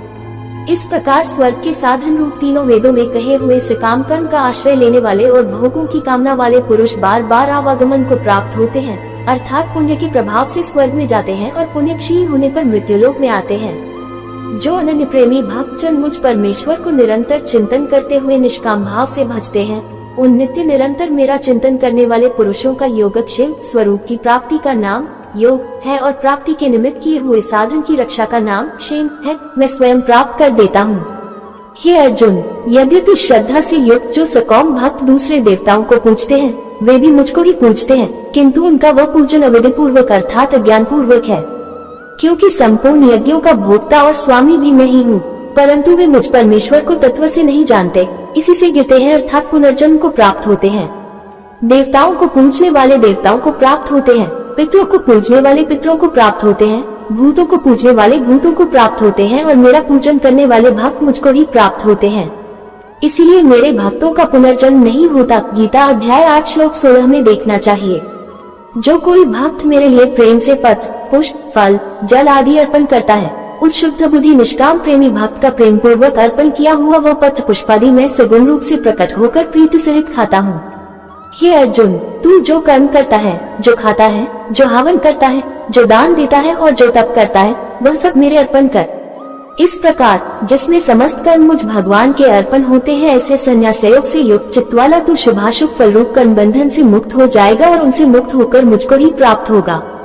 मैं सब भूतों में संभाव से व्यापक हूँ, न कोई मेरा अप्रिय है और न प्रिय है, परंतु जो भक्त मुझको प्रेम से भजते हैं वे मुझ में है और मैं भी उनमें प्रत्यक्ष प्रकट। जैसे सूक्ष्म रूप से सब जगह व्यापक हुआ भी अपनी साधनों द्वारा प्रकट करने से ही प्रत्यक्ष होता है, वैसे ही सब जगह स्थित हुआ भी परमेश्वर भक्ति से भजने वाले के ही अंतःकरण में प्रत्यक्ष रूप से प्रकट होता है।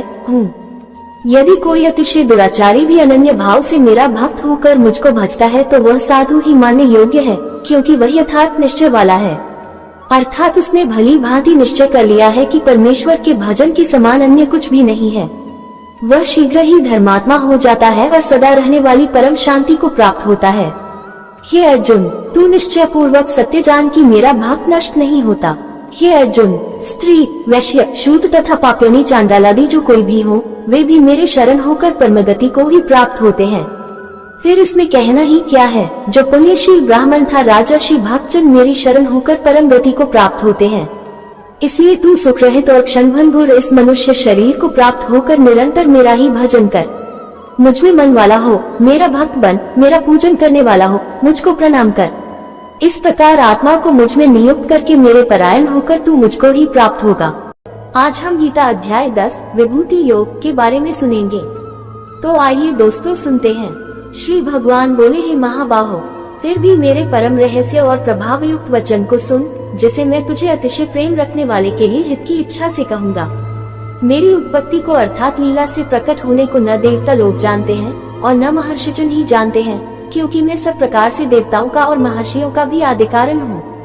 जो मुझको अजन्मा अर्थात वास्तव में जन्म रहित अनादि अनादि उसको कहते हैं, जो आदि रहित हो एवं सबका कारण हो और लोगों का महान ईश्वर तत्व से जानता है, वह मनुष्यों में ज्ञानवान पुरुष संपूर्ण पापों से मुक्त हो जाता है। निश्चय करने की शक्ति, यथार्थ ज्ञान, असमूलता, क्षमा, सत्य, इंद्रियों का वश में करना, मन का निग्रह तथा सुख दुख, उत्पत्ति प्रलय और भयाभय तथा हिंसा, समता, संतोष, तप, स्वधर्म के आचरण से इंद्रियादि को तपाकर शुद्ध करने का नाम तप है। दान, कीर्ति और अपकीर्ति, ऐसे ये प्राणियों के नाना प्रकार के भाव मुझसे ही होते हैं। 7 महर्षिजन, 4 उनसे भी पूर्व में होने वाले संकादि तथा स्वयंभुव आदि 14 मनु, ये मुझ में भाव वाले सब के सब मेरे संकल्प से उत्पन्न हुए हैं, जिनकी संसार में यह संपूर्ण प्रजा है। जो पुरुष मेरी इस परमेश्वर रूप विभूति को और योग शक्ति को तत्व से जानता है, जो कुछ दृश्य मात्र संसार है वह सब भगवान की माया है और एक वासुदेव भगवान ही सर्वत्र परिपूर्ण है, ये जानना ही तत्व से जानना है, वह निश्चल भक्ति योग से युक्त हो जाता है, इसमें कुछ भी संशय नहीं है। मैं वासुदेव ही संपूर्ण जगत की उत्पत्ति का कारण हूँ और मुझसे ही सब जगत चेष्टा करता है। इस प्रकार समझकर श्रद्धा और भक्ति से युक्त बुद्धिमान भक्तजन मुझ परमेश्वर को ही निरंतर भजते हैं। निरंतर मुझ में मन लगाने वाले और मुझ में ही प्राणों को अर्पण करने वाले, मुझ वासुदेव के लिए ही जिन्होंने अपना जीवन अर्पण कर दिया है, उनका नाम मद्गत प्राणा है। भक्तजन मेरी भक्ति की चर्चा के द्वारा आपस में मेरे प्रभाव को जानते हुए तथा गुण और प्रभाव सहित मेरा कथन करते हुए ही निरंतर संतुष्ट होते हैं और मुझ वासुदेव में ही निरंतर रमन करते हैं। उन निरंतर मेरे ध्यान आदि में लगे हुए और प्रेम पूर्वक भजने वाले भक्तों को मैं वह तत्व ज्ञान रूप योग देता हूँ, जिससे वे मुझको ही प्राप्त होते हैं। हे अर्जुन, उनके ऊपर अनुग्रह करने के लिए उनके अंतःकरण में स्थित हुआ मैं स्वयं ही उनके ज्ञानजनित अंधकार को प्रकाशमय तत्व ज्ञान रूप दीपक के द्वारा नष्ट कर देता हूँ। अर्जुन बोले, आप परम ब्रह्म, परम धाम और परम पवित्र हैं, क्योंकि आपको सब ऋषिगण सनातन दिव्य पुरुष एवं देवों का भी आदिदेव, अजन्मा और सर्वव्यापी कहते हैं।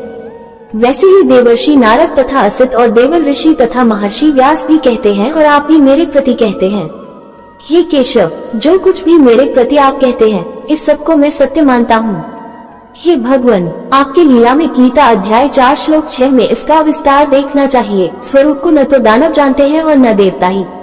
हे भूतों को उत्पन्न करने वाले, हे भूतों के ईश्वर, हे देवों के देव, हे जगत के स्वामी, हे पुरुषोत्तम, आप स्वयं ही अपने से अपने को जानते हैं। इसलिए आप ही उन अपनी दिव्य विभूतियों को संपूर्णता से कहने में समर्थ हैं, जिन विभूतियों द्वारा आप इन सब लोगों को व्याप्त करके स्थित हैं। हे योगेश्वर, मैं किस प्रकार निरंतर चिंतन करता हुआ आपको जानूं, और हे भगवान, आप किन किन भावों में मेरे द्वारा चिंतन करने योग्य हैं। हे जनार्दन, अपनी योग शक्ति को और विभूति को फिर भी विस्तार पूर्वक कहिए, क्योंकि आपके अमृतमय वचनों को सुनते हुए मेरी तृप्ति नहीं होती, अर्थात सुनने की उत्कंठा बनी ही रहती है।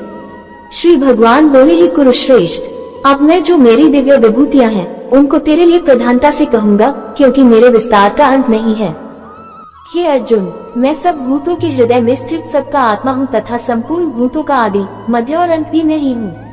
मैं अदिति के 12 पुत्रों में विष्णु और ज्योतियों में किरणों वाला सूर्य हूँ तथा मैं 49 वायु देवताओं का तेज और नक्षत्रों का अधिपति चंद्रमा हूँ। मैं वेदों में सामवेद हूँ, देवों में इंद्र हूँ, इंद्रियों में मन हूँ और भूत प्राणियों की चेतना अर्थात जीवन शक्ति हूँ। मैं 11 रुद्रों में शंकर हूँ और यक्ष तथा राक्षसों में धन का स्वामी कुबेर हूँ। मैं 8 वसुओं में अग्नि हूँ और शिखर वाले पर्वतों में सुमेरु पर्वत हूँ। पुरोहितों में मुखिया बृहस्पति मुझको जान। हे पार्थ, मैं सेनापतियों में स्कंद और जलाशयों में समुद्र हूँ। मैं महर्षियों में भृगु और शब्दों में एक अक्षर अर्थात ओंकार हूँ। सब प्रकार के यज्ञों में जप यज्ञ और स्थिर रहने वालों में हिमालय पहाड़ हूँ। मैं सब वृक्षों में पीपल का वृक्ष, देवर्षियों में नारद मुनि, गंधर्वों में चित्ररथ और सिद्धों में कपिल मुनि हूँ। घोड़ों में अमृत के साथ उत्पन्न होने वाला उच्चैःश्रवा नामक घोड़ा, श्रेष्ठ हाथियों में ऐरावत नामक हाथी और मनुष्यों में राजा मुझको जान। मैं शस्त्रों में वज्र और गौ में कामधेनु हूँ। शास्त्रोक्त रीति से संतान की उत्पत्ति का हेतु कामदेव हूँ और सर्पों में सर्पराज वासुकी हूँ। मैं नागों में नाग और सर्प, ये 2 प्रकार की सर्पों की ही जाति है। शेषनाग और जलचरों का अधिपति वरुण देवता हूँ और पितरों में अर्यमा नामक पितर तथा शासन करने वालों में यमराज मैं हूँ। मैं दैत्यों में प्रहलाद और गणना करने वालों का समय, क्षण, घड़ी, दिन, पक्ष, मास आदि में जो समय है वह मैं हूँ तथा पशुओं में मृगराज सिंह और पक्षियों में गरुड़ हूँ। मैं पवित्र करने वालों में वायु और शस्त्रधारियों में श्री राम हूँ तथा मछलियों में मगर हूँ और नदियों में श्री भागीरथी गंगा जी हूँ। हे अर्जुन, सृष्टियों का आदि और अंत तथा मध्य भी मैं ही हूँ। मैं विद्याओं में अध्यात्म विद्या अर्थात ब्रह्म विद्या और परस्पर विवाद करने वालों का तत्व निर्णय के लिए किया जाने वाला वाद हूँ। मैं अक्षरों में अकार हूँ और समासों में द्वंद्व नामक समास हूँ। अक्षय काल अर्थात काल का भी महाकाल तथा सबोर मुख वाला विराट स्वरूप, सबका धारण पोषण करने वाला भी मैं ही हूँ। मैं सबका नाश करने वाला, मृत्यु और उत्पन्न होने वालों का उत्पत्ति हेतु हूँ तथा स्त्रियों में कीर्ति, कीर्ति आदि ये 7 देवताओं की स्त्रियाँ और स्त्रीवाचक नाम वाले गुण भी प्रसिद्ध हैं। इसलिए दोनों प्रकार से ही भगवान की विभूतियाँ हैं, श्री, वाक, स्मृति, मेधा, धृति और क्षमा हूँ। तथा गायन करने योग्य श्रुतियों में मैं बृहत्साम और छंदों में गायत्री छंद हूँ तथा महीनों में मार्गशीर्ष और ऋतुओं में वसंत में हूँ। मैं छल करने वालों में जुआ और प्रभावशाली पुरुषों का प्रभाव हूँ। मैं जीतने वालों का विजय हूँ, निश्चय करने वालों का निश्चय और सात्विक पुरुषों का सात्विक भाव हूँ। वृष्णि वंशियों में यादवों के अंतर्गत एक वृष्णि वंश भी था। वासुदेव अर्थात मैं स्वयं तेरा सखा, पांडवों में धनंजय अर्थात तू, मुनियों में वेदव्यास और कवियों में शुक्राचार्य कवि भी मैं ही हूँ। मैं दमन करने वालों का दंड अर्थात दमन करने की शक्ति हूँ। जीतने की इच्छा वालों की नीति हूँ। गुप्त रखने योग्य भावों का रक्षक मौन हूँ और ज्ञानवानों का तत्व ज्ञान में ही हूँ। और हे अर्जुन, जो सब भूतों की उत्पत्ति का कारण है वह भी मैं ही हूँ, क्योंकि ऐसा चर और अचर कोई भी भूत नहीं है जो मुझसे रहित हो। हे परंतप, मेरी दिव्य विभूतियों का अंत नहीं है। मैंने अपनी विभूतियों का ये विस्तार तो तेरे लिए एक देश से अर्थात संक्षेप से कहा है। जो भी विभूति युक्त अर्थात ऐश्वर्य युक्त, कांति युक्त और शक्ति युक्त वस्तु है, उसको तू मेरे तेज के अंश की ही अभिव्यक्ति जान। अथवा हे अर्जुन, इस बहुत जानने से तेरा क्या प्रयोजन है? मैं इस संपूर्ण जगत को अपनी योग शक्ति के एक अंश मात्र से धारण करके स्थित हूँ। उम्मीद करते हैं दोस्तों, आपको ये गीता ज्ञान अध्याय सुनने में अच्छा लगा होगा। आज हम गीता अध्याय 11 विश्वरूप दर्शन योग के बारे में सुनेंगे। तो आइए दोस्तों सुनते हैं। अर्जुन बोले, मुझ पर अनुग्रह करने के लिए आपने जो परम गोपनीय अध्यात्म विषयक वचन अर्थात उपदेश कहा, उससे मेरा यह ज्ञान नष्ट हो गया है। क्योंकि हे कमल नेत्र, मैंने आपसे भूतों की उत्पत्ति और प्रलय विस्तार पूर्वक सुने हैं तथा आपकी अविनाशी महिमा भी सुनी है। हे परमेश्वर, आप अपने को जैसा कहते हैं ये ठीक ऐसा ही है, परंतु हे पुरुषोत्तम, आपके ज्ञान, ऐश्वर्य, शक्ति, बल, वीर्य और तेज से युक्त ऐश्वर्य रूप को मैं प्रत्यक्ष देखना चाहता हूँ। हे प्रभु, उत्पत्ति, स्थिति और प्रलय तथा अंतर्यामी रूप से शासन करने वाला होने से भगवान का नाम प्रभु है। यदि मेरे द्वारा आपका वह रूप देखा जाना शक्य है ऐसा आप मानते हैं, तो हे योगेश्वर, उस अविनाशी स्वरूप का मुझे दर्शन कराए। श्री भगवान बोले, हे पार्थ, अब तू मेरे सैकड़ों हजारों नाना प्रकार के और नाना वर्ण तथा नाना आकृति वाले अलौकिक रूपों को देख। हे भरतवंशी अर्जुन, तू मुझमें आदित्यों को अर्थात अदिति के 12 पुत्रों को, 8 वसुओं को, 11 शूद्रों को, 2 अश्विनी कुमारों को और 49 मरुद्गणों को देख तथा और भी बहुत से पहले न देखे हुए आश्चर्यमय रूपों को देख। हे अर्जुन, अब इस मेरे शरीर में एक जगह स्थित चराचर सहित संपूर्ण जगत को देख तथा और भी जो कुछ देखना चाहता हो सो देख, परंतु मुझको तू इन अपने प्राकृत नेत्रों द्वारा देखने में निःसंदेह समर्थ नहीं है। इसी से मैं तुझे दिव्य अर्थात अलौकिक चक्षु देता हूँ, इससे तू मेरी ईश्वरीय योग शक्ति को देख।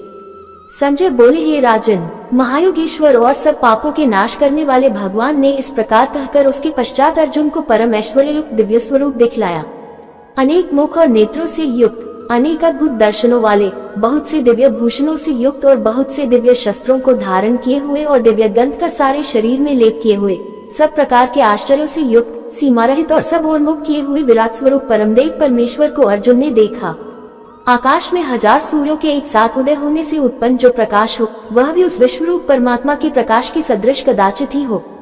पांडुपुत्र अर्जुन ने उस समय अनेक प्रकार से विभक्त अर्थात पृथक पृथक संपूर्ण जगत को देवों के देव श्री कृष्ण भगवान के उस शरीर में एक जगह स्थित देखा।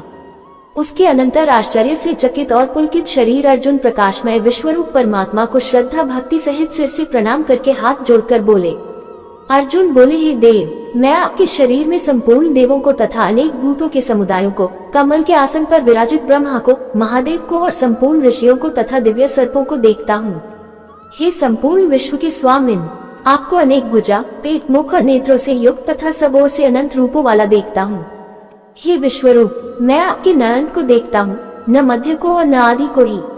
आपको मैं मुकुटयुक्त, गदायुक्त और चक्रयुक्त तथा सब ओर से प्रकाशमान तेज के पुंज, प्रज्वलित अग्नि और सूर्य की सदृश ज्योतियुक्त, कठिनता से देखे जाने योग्य और सब ओर से अप्रमेय स्वरूप देखता हूँ। आप ही जानने योग्य परम अक्षर अर्थात परब्रह्म परमात्मा है। आप ही इस जगत के परम आश्रय हैं। आप ही अनादि धर्म के रक्षक हैं और आप ही अविनाशी सनातन पुरुष हैं। ऐसा मेरा मत है। आपको आदि, अंत और मध्य से रहित, अनंत सामर्थ्य से युक्त, अनंत भुजा वाले, चंद्र सूर्य रूप नेत्रों वाले, प्रज्वलित अग्नि रूप मुख वाले और अपने तेज से इस जगत को संतृप्त करते हुए देखता हूँ। हे महात्मन, ये स्वर्ग और पृथ्वी के बीच का संपूर्ण आकाश तथा सब दिशाएं एक आपसे ही परिपूर्ण है तथा आपके इस अलौकिक और भयंकर रूप को देखकर तीनों लोक अतिव्यथा को प्राप्त हो रहे हैं। वे ही देवताओं के समूह आप में प्रवेश करते हैं और कुछ भयभीत होकर हाथ जोड़े आपके नाम और गुणों का उच्चारण करते हैं तथा महर्षि और सिद्धों की समुदाय कल्याण हो ऐसा कहकर उत्तम उत्तम स्तोत्रों द्वारा आपकी स्तुति करते हैं। जो 11 रुद्र और 12 आदित्य तथा 8 वसु, साध्यगण, विश्वेदेव, अश्विनी कुमार तथा मरुद्गण और पितरों का समुदाय तथा गंधर्व, यक्ष, राक्षस और सिद्धों के समुदाय हैं, वे सभी विस्मित होकर आपको देखते हैं। हे महाबाहो, आपके बहुत मुख और नेत्रों वाले, बहुत हाथ, जंघा और पैरों वाले, बहुत उदरों वाले और बहुत सी दाढ़ों के कारण अत्यंत विकराल महान रूप को देखकर सब लोग व्याकुल हो रहे हैं तथा मैं भी व्याकुल हो रहा हूँ। क्योंकि हे विष्णु, आकाश को स्पर्श करने वाले, दैदीप्यमान, अनेक वर्णों से युक्त तथा फैलाए हुए मुख और प्रकाशमान विशाल नेत्रों से युक्त आपको देखकर भयभीत अंतःकरण वाला मैं धीरज और शांति नहीं पाता हूँ। दाढ़ों के कारण विकराल और प्रलय काल की अग्नि के समान प्रज्वलित आपके मुखों को देखकर मैं दिशाओं को नहीं जानता हूँ और सुख भी नहीं पाता हूँ।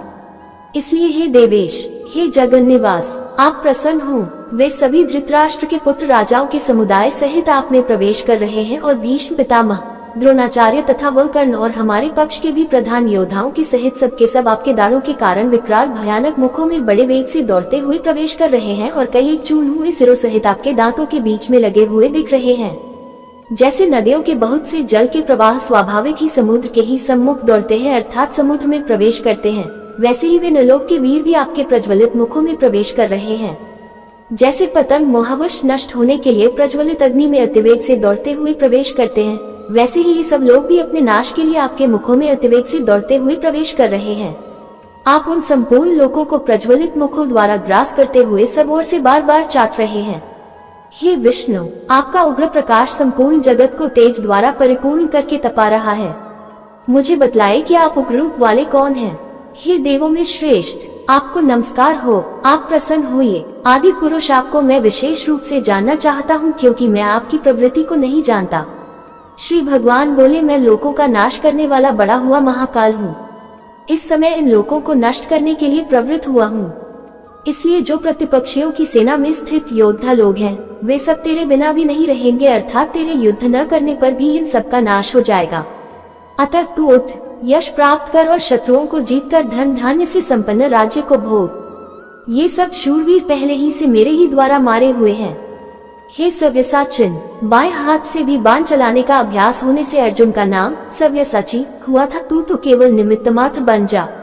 द्रोणाचार्य और भीष्म पितामह तथा जयद्रथ और कर्ण तथा और भी बहुत से मेरे द्वारा मारे हुए शूरवीर योद्धाओं को तू मार। भय मत कर, निसंदेह तू युद्ध में वैरियों को जीतेगा, इसलिए युद्ध कर। संजय बोले, केशव भगवान के इस वचन को सुनकर मुकुटधारी अर्जुन हाथ जोड़कर कांपते हुए नमस्कार करके फिर भी अत्यंत भयभीत होकर प्रणाम करके भगवान श्री कृष्ण के प्रति गदगद वाणी से बोले। अर्जुन बोले, हे अंतर्यामिन, ये योग्य ही है कि आपके नाम गुण और प्रभाव के कीर्तन से जगत अति हर्षित हो रहा है और अनुराग को भी प्राप्त हो रहा है तथा भयभीत राक्षस लोग दिशाओं में भाग रहे हैं और सब सिद्धगणों के समुदाय नमस्कार कर रहे हैं। हे महात्मन, ब्रह्मा के भी आदिकर्ता और सबसे बड़े आपके लिए वे कैसे नमस्कार न करें, क्योंकि हे अनंत, हे देवेश, हे जगन निवास, जो सत असत और उनसे परे अक्षर अर्थात सच्चिदानंद घन ब्रह्म है, वह आप ही हैं। आप आदिदेव और सनातन पुरुष हैं। आप इन जगत के परम आश्रय और जानने वाले तथा जानने योग्य और परम धाम हैं। हे अनंत रूप, आपसे ये सब जगत व्याप्त अर्थात परिपूर्ण है। आप वायु, यमराज, अग्नि, वरुण, चंद्रमा, प्रजा के स्वामी ब्रह्मा और ब्रह्मा के भी पिता हैं।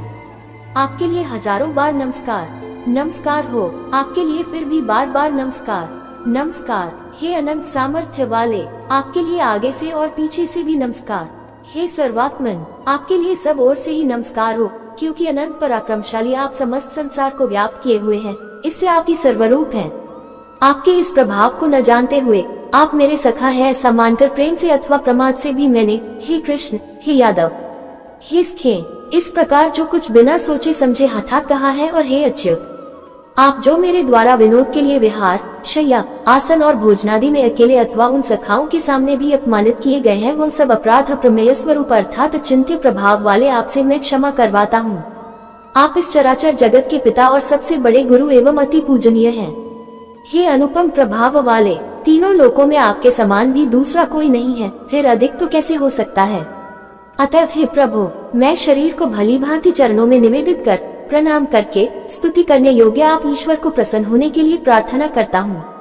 हे देव, पिता जैसे पुत्र के, सखा जैसे सखा के और पति जैसे प्रियतमा पत्नी के अपराध सहन करते हैं, वैसे ही आप भी मेरे अपराध को सहन करने योग्य हैं। मैं पहले न देखे हुए आपके इस आश्चर्यमय रूप को देखकर हर्षित हो रहा हूँ और मेरा मन भय से अति व्याकुल भी हो रहा है, इसलिए आप उस अपने चतुर्भुज विष्णु रूप को ही मुझे दिखलाए।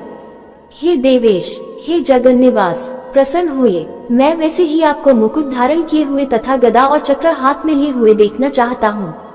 इसलिए हे विश्व स्वरूप, हे सहस्रबाहो, आप उसी चतुर्भुज रूप से प्रकट होइए। श्री भगवान बोले, हे अर्जुन, अनुग्रह पूर्वक मैंने अपनी योग शक्ति के प्रभाव से यह मेरे परम तेजो में सबका आदि और सीमा रहित विराट रूप तुझको दिखाया है, जिसे तेरे अतिरिक्त दूसरे किसी ने पहले नहीं देखा था। हे अर्जुन, मनुष्य लोक में इस प्रकार विश्व रूप वाला मैं न वेद और यज्ञों के अध्ययन से, न दान से, न क्रियाओं से और न उग्र तपो से ही तेरे अतिरिक्त दूसरे द्वारा देखा जा सकता हूँ। मेरे इस प्रकार के इस विकराल रूप को देखकर तुझको व्याकुलता नहीं होनी चाहिए और मूढ़ भाव भी नहीं होना चाहिए। तू भयरहित और प्रीतियुक्त मन वाला होकर उसी मेरे इस शंख चक्र गदा पद्मयुक्त चतुर्भुज रूप को फिर देख। संजय बोले, वासुदेव भगवान ने अर्जुन के प्रति इस प्रकार कहकर फिर वैसे ही अपने चतुर्भुज रूप को दिखाया और फिर महात्मा श्री कृष्ण ने सौम्यमूर्ति होकर इस भयभीत अर्जुन को धीरज दिया। अर्जुन बोले, हे जनार्दन, आपके इस अतिशांत मनुष्य रूप को देखकर अब मैं स्थिरचित हो गया हूँ और अपनी स्वाभाविक स्थिति को प्राप्त हो गया हूँ। श्री भगवान बोले, मेरा जो चतुर्भुज रूप तुमने देखा है वह सुदुर्दर्श है, अर्थात इसके दर्शन बड़े ही दुर्लभ हैं। देवता भी सदा इस रूप के दर्शन की आकांक्षा करते रहते हैं। जिस प्रकार तुमने मुझको देखा है, इस प्रकार चतुर्भुज रूप वाला मैं न वेदों से, न तप से, न दान से और न यज्ञ से ही देखा जा सकता हूँ। परंतु हे परंतप अर्जुन, अनन्य भक्ति का भाव अगले श्लोक में विस्तार पूर्वक कहा है के द्वारा इस प्रकार चतुर्भुज रूप वाला मैं प्रत्यक्ष देखने के लिए, तत्व से जानने के लिए तथा प्रवेश करने के लिए अर्थात एक ही भाव से प्राप्त होने के लिए भी शक्य हूँ। हे अर्जुन, जो पुरुष केवल मेरे ही लिए संपूर्ण कर्तव्य कर्मों को करने वाला है, मेरे परायण है, मेरा भक्त है, आसक्ति रहित है और संपूर्ण भूत प्राणियों में वैर भाव से रहित है, सर्वत्र भगवत बुद्धि हो जाने से उस पुरुष का अति अपराध करने वाले में भी वैर भाव नहीं होता है, फिर औरों में तो कहना ही क्या है, वह अनन्य भक्ति युक्त पुरुष मुझको ही प्राप्त होता है। उम्मीद करते हैं दोस्तों आपको ये गीता ज्ञान अध्याय सुनने में अच्छा लगा होगा।